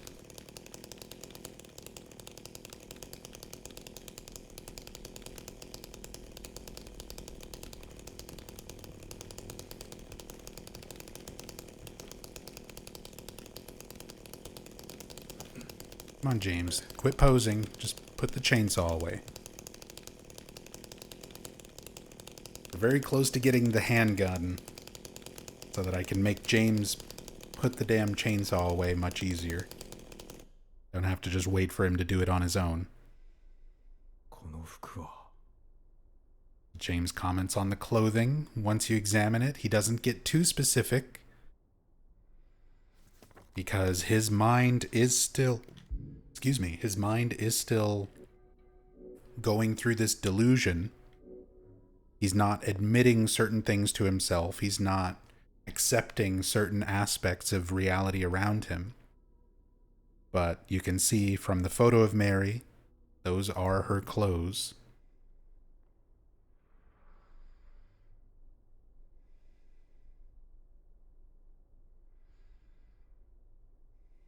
Same thing as in the original. All these subtle and not so subtle hints towards James that he needs to remember Mary, remember the truth of his past with her and what he's done before coming to the town.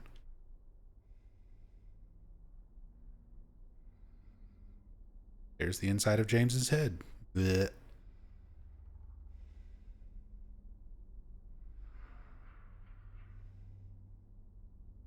There's the chute key. See it in the drawer before we open it and pick it up.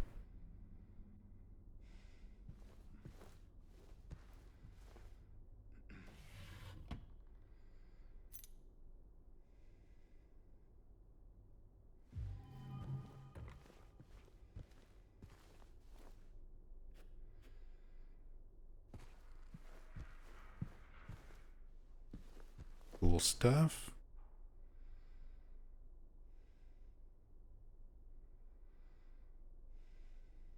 And the sewing machine is a sister. It's not a singer. It's a sister.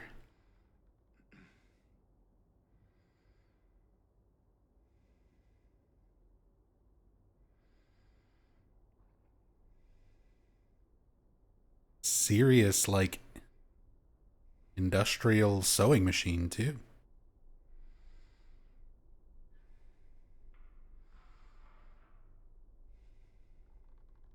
I actually had to sew something, not with a machine, I did it by hand.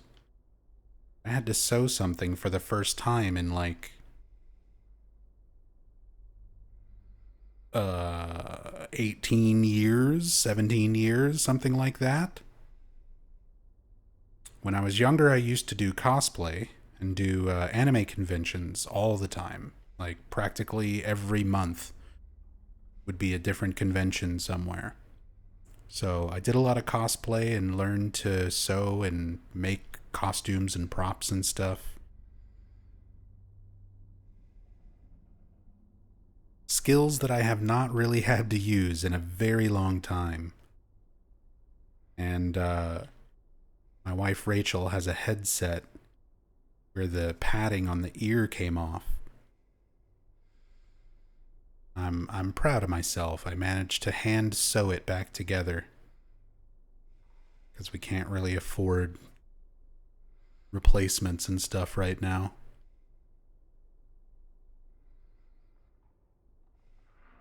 If Xander were here, he could tell you exactly what machine that's modeled after. I don't doubt it. I don't doubt it. You'll have to show Xander this part of the VOD so that I can know exactly what this is for my notes.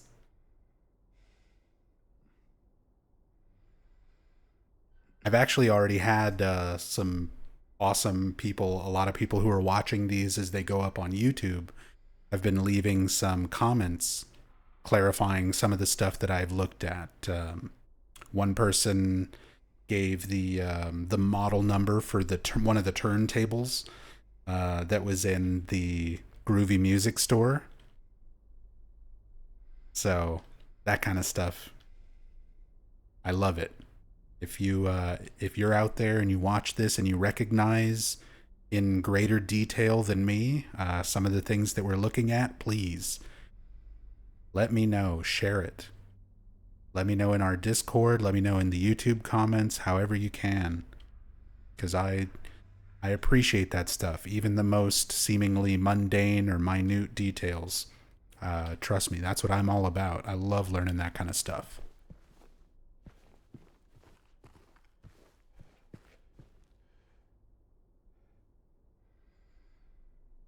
We have a light bulb. Light bulbs exist in Silent Hill 2 Remake. It's not in a can, it's just in a lighting fixture, but we have confirmation. Light bulbs exist in this world. They better show up in a can. Chaos Joe, thank you so much for the raid. Welcome. Welcome, everybody.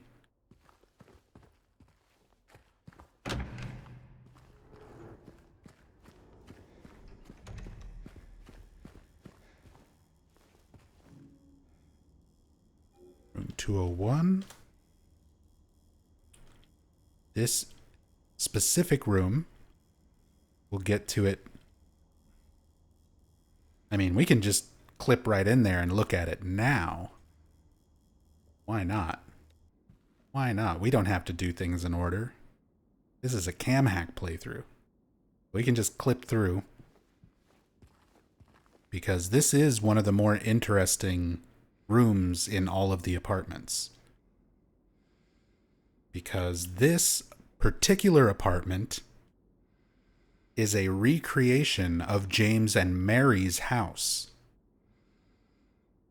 Now, remember, things are not meant to be taken literally in this sense. James and Mary didn't live in Silent Hill. They went there once, very briefly for vacation, and then never again until James comes back for this game.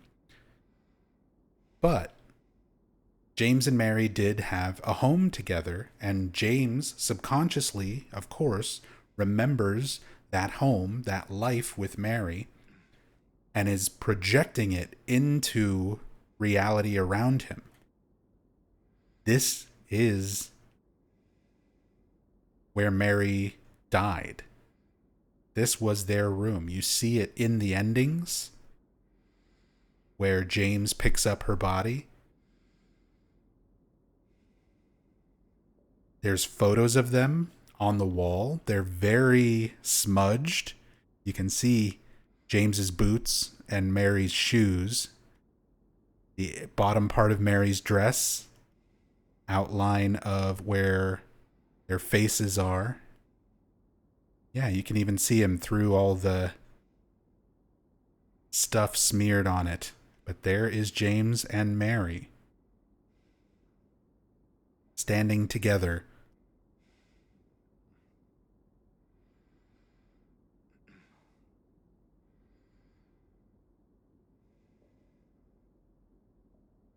And a larger outdoor shot of the Lakeview Hotel.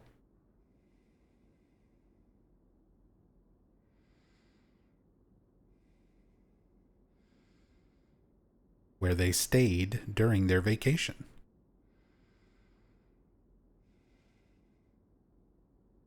But this is a great detail, having their home recreated as one of the apartment buildings.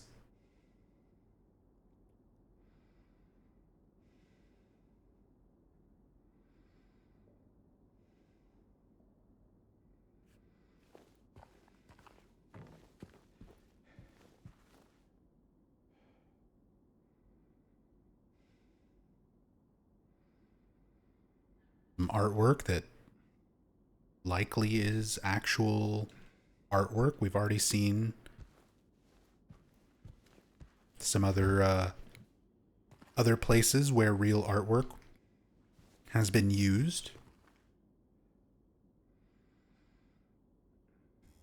I'm not particularly familiar with a lot of artists and artwork where I'd recognize it by looking.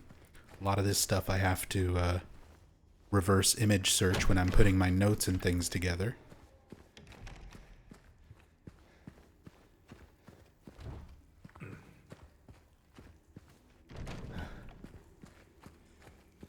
Like, there's not too many places where I want to, like, clip through and out of bounds and, like, sequence break things. But some situations, like interesting rooms like that, still want to do that. Oh, I've got my flashlight so I can see some of these notes and things better now. Community yard sale. This was the same as the one over there. Okay. The parking lot in Midwich Elementary School. Vendors interested in participating should submit application along with payment no later than Friday, January 19th.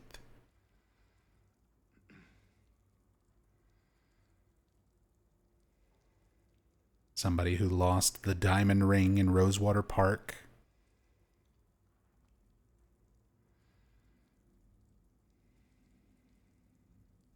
Dude, all these little details and bits of world building that you can't even read or look at normally.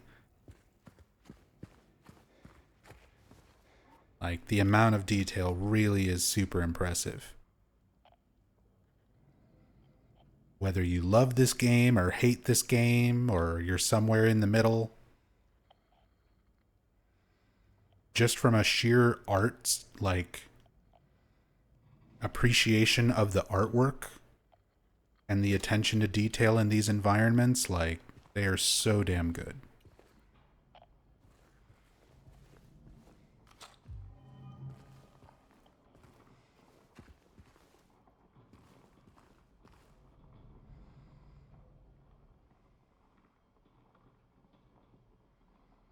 Nothing in the lockers rendered. Nothing hiding in the mop bucket. No labels on the cleaning supplies. For this one, can't get a good look at. And still can't really read it.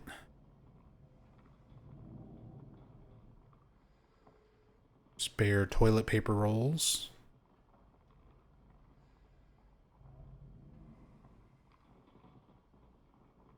Reused toilet asset with, like, the cigarette butts in the bottom. We saw that in some other houses and the Saul Street Apartments.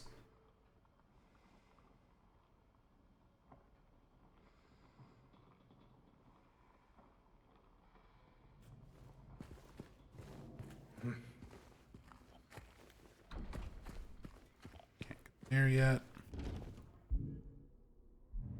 We can go out here.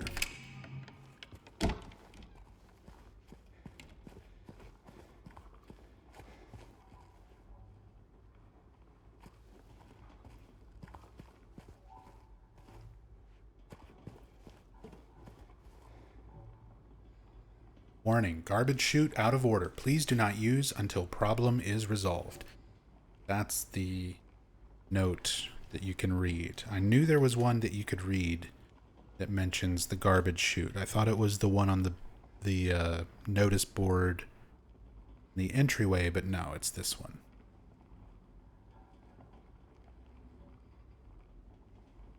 You can actually see the garbage bag that's stuck there.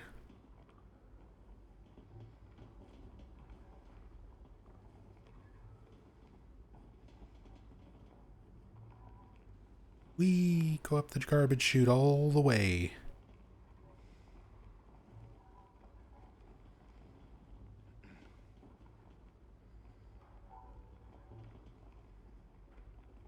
Even stuff that you can't see from the outside. Is that the canned juice? I'm pretty sure that's the canned juice.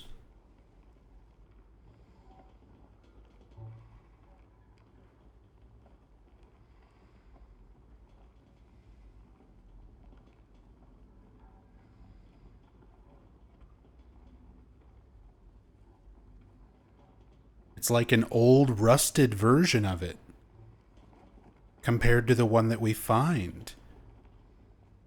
Little reference to OG Silent Hill 2. Someone tried to unblock it with canned juice and it wasn't enough.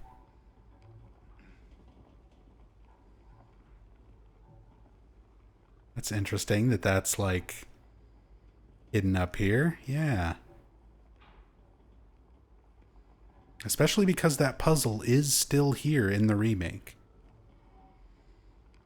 Like, the locations for things are a little bit shifted around, but you still do the same thing. You pick up the case of canned juice and drop it in the garbage chute to dislodge everything.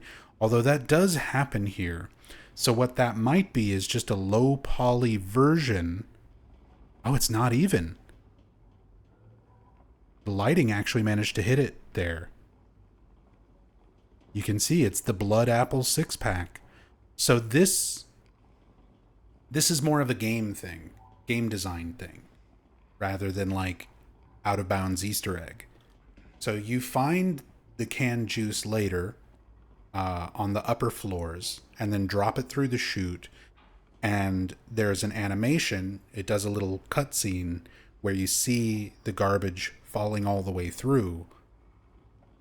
So there's a separate model. You have the one that you pick up and you drop in the chute, and then you have this one ready to go when all of this stuff comes out as part of the animation, the little cutscene, once you solve it. But still cool to see that that's like physically in there, rendered already.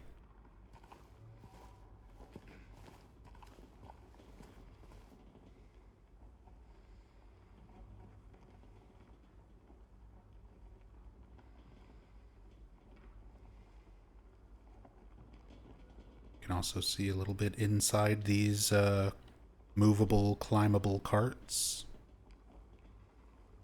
Oh, we also have the tiny creepers, the roaches. There's a few situations where there's roaches that are crawling around on trash and stuff that you can examine. And they are the creeper enemies, just scaled way, way down to be tiny, to be like normal roach sized.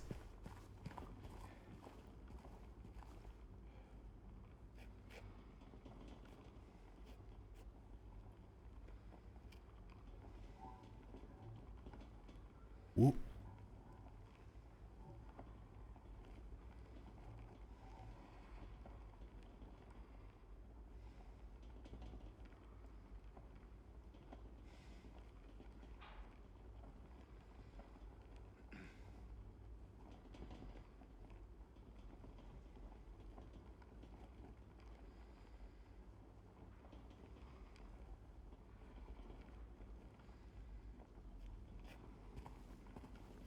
They are fast. It's crawling around on everything.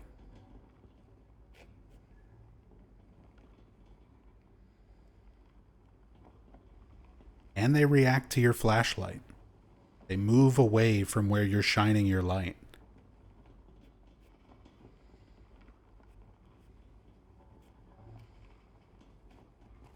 Which strikes me as odd that they would go through the trouble of making that effect.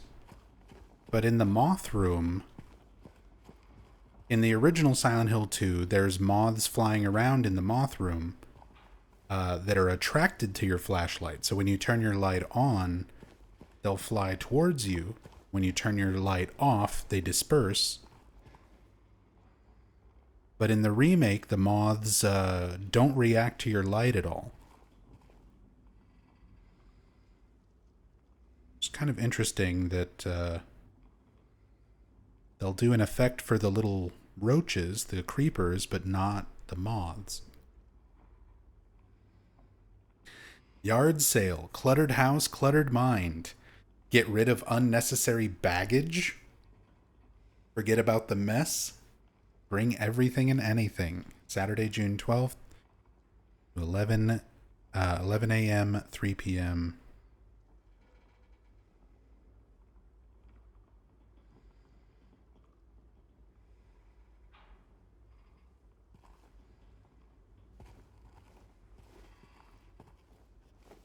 Yeah, James, get rid of that baggage. Why don't you?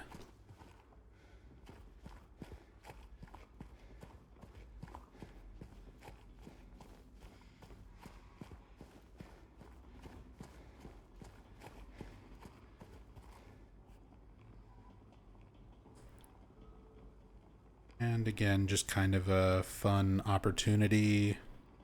Some cool camera shots.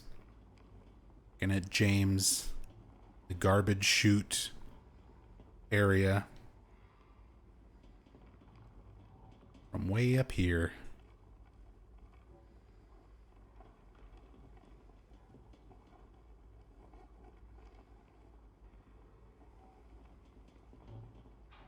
Even seeing some of these areas. Most of them are not going to be rendered. Some of these rooms we can go into.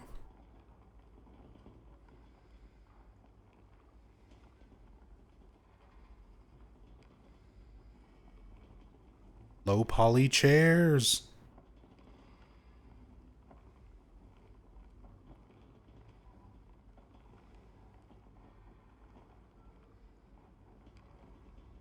Broken atomics stove.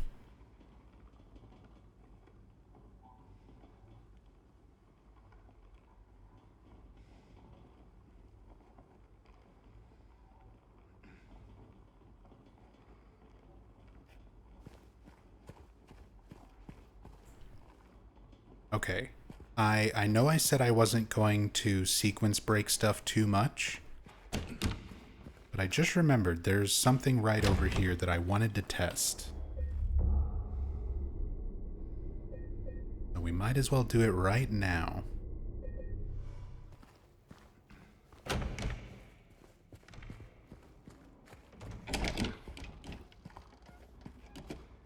So once you exit Woodside Apartments, you go through all the courtyard and do everything here. You fight Pyramid Head. You exit from, well, it's not even rendered, but you exit from over here on that side of the apartments, and you walk right by the gate for Woodside Apartments on this side. Then this is the alleyway leading over towards where you meet Laura. Surprisingly, this is all like rendered too. No lighting once you go past that point, but yeah, there's the wall where you meet Laura and everything. That's all like right outside this part. So I am curious what happens if you were to just exit Woodside Apartments right here. Go meet Laura. Not promising that things are already. uh, don't think the game liked that. Yeah. Okay, I'm going back. I'm going back. I'm sorry. Oh, that's interesting. It like unloaded. Oh, I'm in the ground. It like unloaded all of this.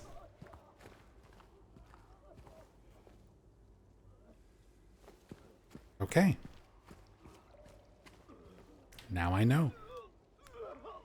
You cannot just clip through that fence and skip Woodside Apartments.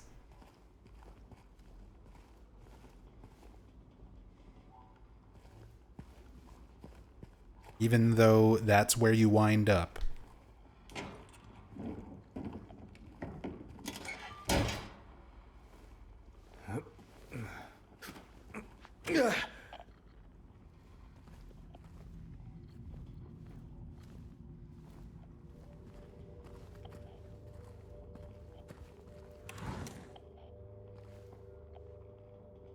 Speedrun science. I mean, this is also a very good tool for testing some of that stuff in terms of speedruns, because there are several methods for clipping and skipping things in the speedrun. Got another Monsterizer brand blender hiding up here. We saw those earlier in an earlier part of the playthrough, but yeah, this is a good tool for kind of testing some of that speedrun stuff.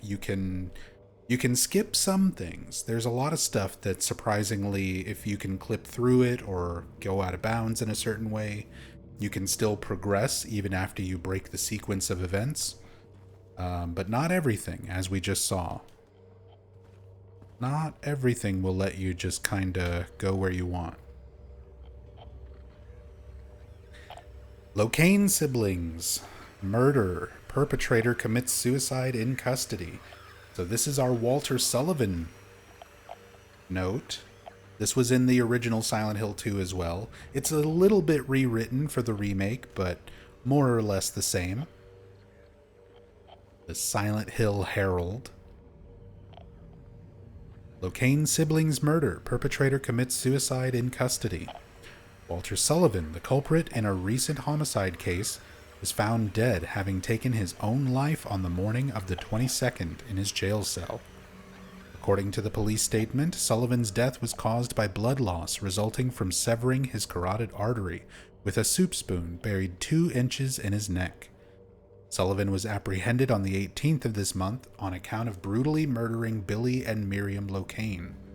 Even though Walter Sullivan did not strike a former schoolmate from his hometown of Pleasant River as someone capable of murdering children, the schoolmate admits to having witnessed Sullivan in a state of severe paranoia shortly before his arrest. He was blurting out all sorts of strange stuff, like, "He's trying to kill me, he's trying to punish me, the monster, the red devil. Forgive me, I did it, but it wasn't me," he recounts. "I guess now that I think of it, he was kinda crazy," the schoolmate concludes.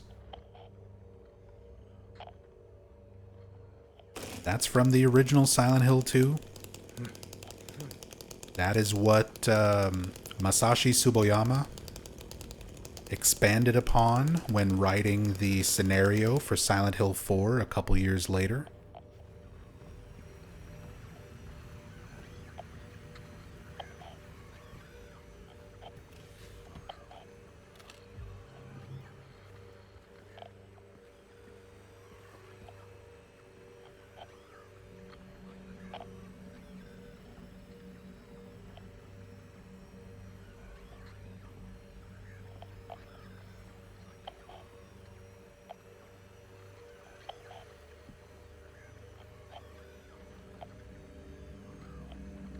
Cleaning house, some newspapers and things that we've seen elsewhere. Just want to check them, see if there's anything new or different. But doesn't look like it.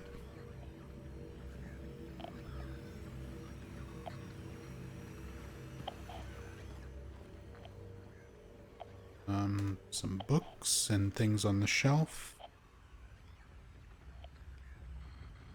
New Damnation. Another copy of New Damnation.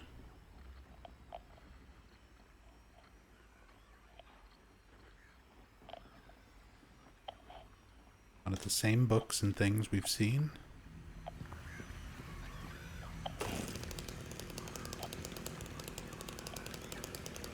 Alright. Quit setting off my radio.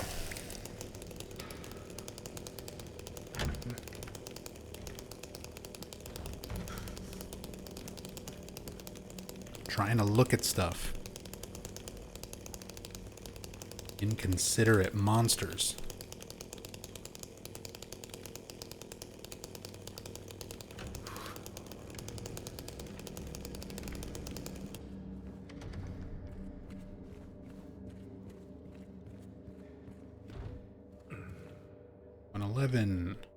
Nothing rendered.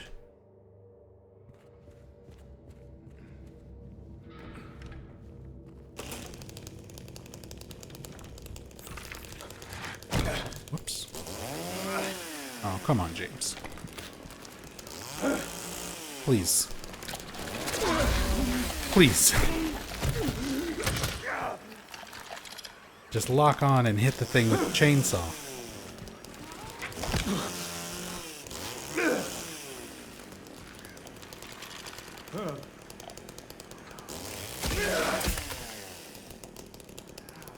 Lord.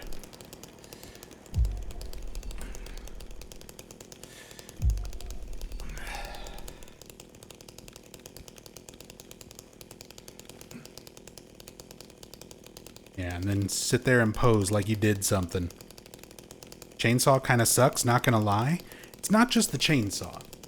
Combat kind of sucks, not gonna lie. I said that there are things in the remake, like this is not a perfect game. I think Bloober did a great job, considering this is one of the hardest psychological horror games, because it's just a masterpiece. It's a difficult thing to remake in a faithful and fresh and impressive way. I think they still managed to do that overall, but combat in this game fucking sucks. Even if you compare it to like combat in the original at least lock-on works. Changing targets from one enemy to the next when you're fighting multiple enemies in the original works. That shit don't work in this game, except when it feels like it.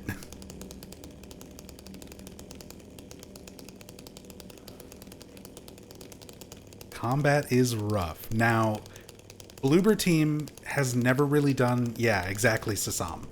Bloober Team has never really done combat in their games. Pretty much all their games are walking simulators.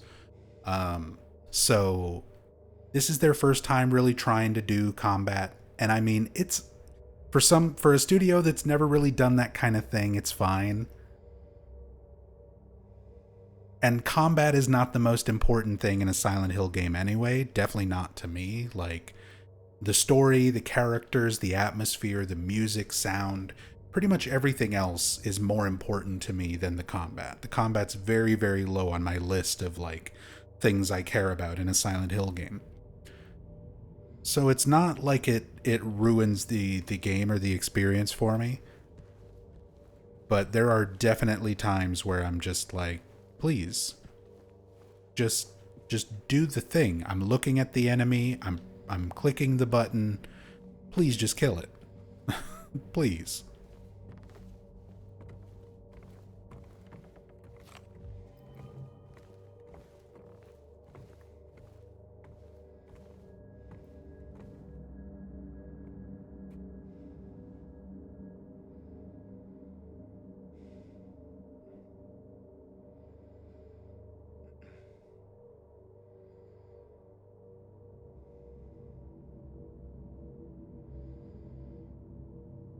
Nothing in the boxes or duffel bags.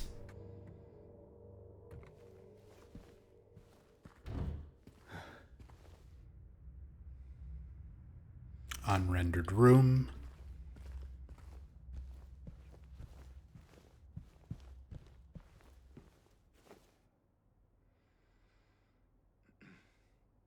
Same newspapers. Another clock at 10 past 9.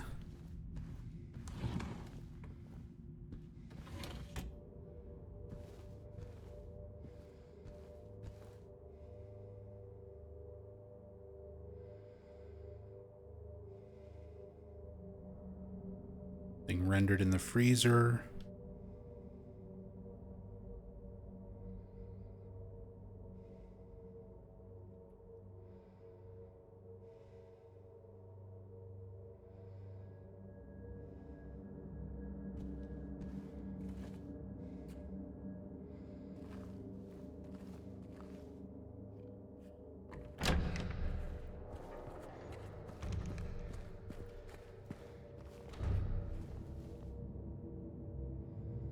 Ten is unrendered.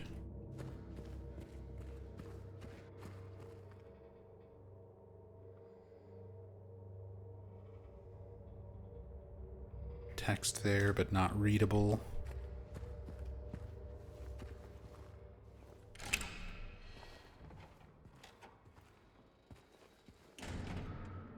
See if Laura's hiding over here. There's the key that we're going to try to pick up. Here's the room where Laura comes from.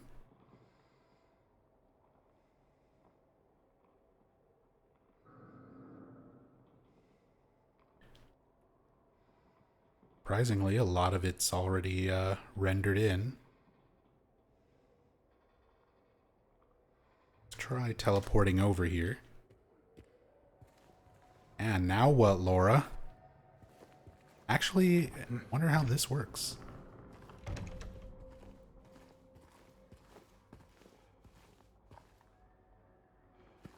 This might break stuff, potentially. But normally, you're supposed to be on that side of the bars, reach through to grab the key, and that triggers the Laura cutscene, where she kicks it away and steps on his hand. What happens if I'm clipped through the bars and I pick it up here? Ah, it still triggers it. Okay.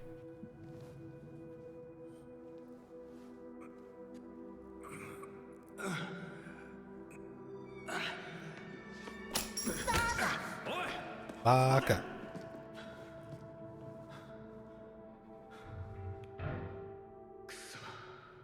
Kuso.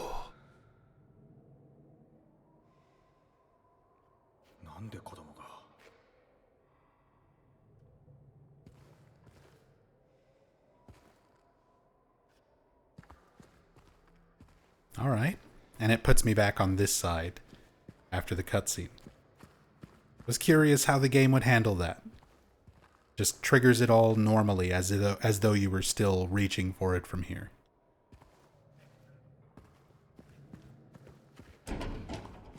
Cool to know.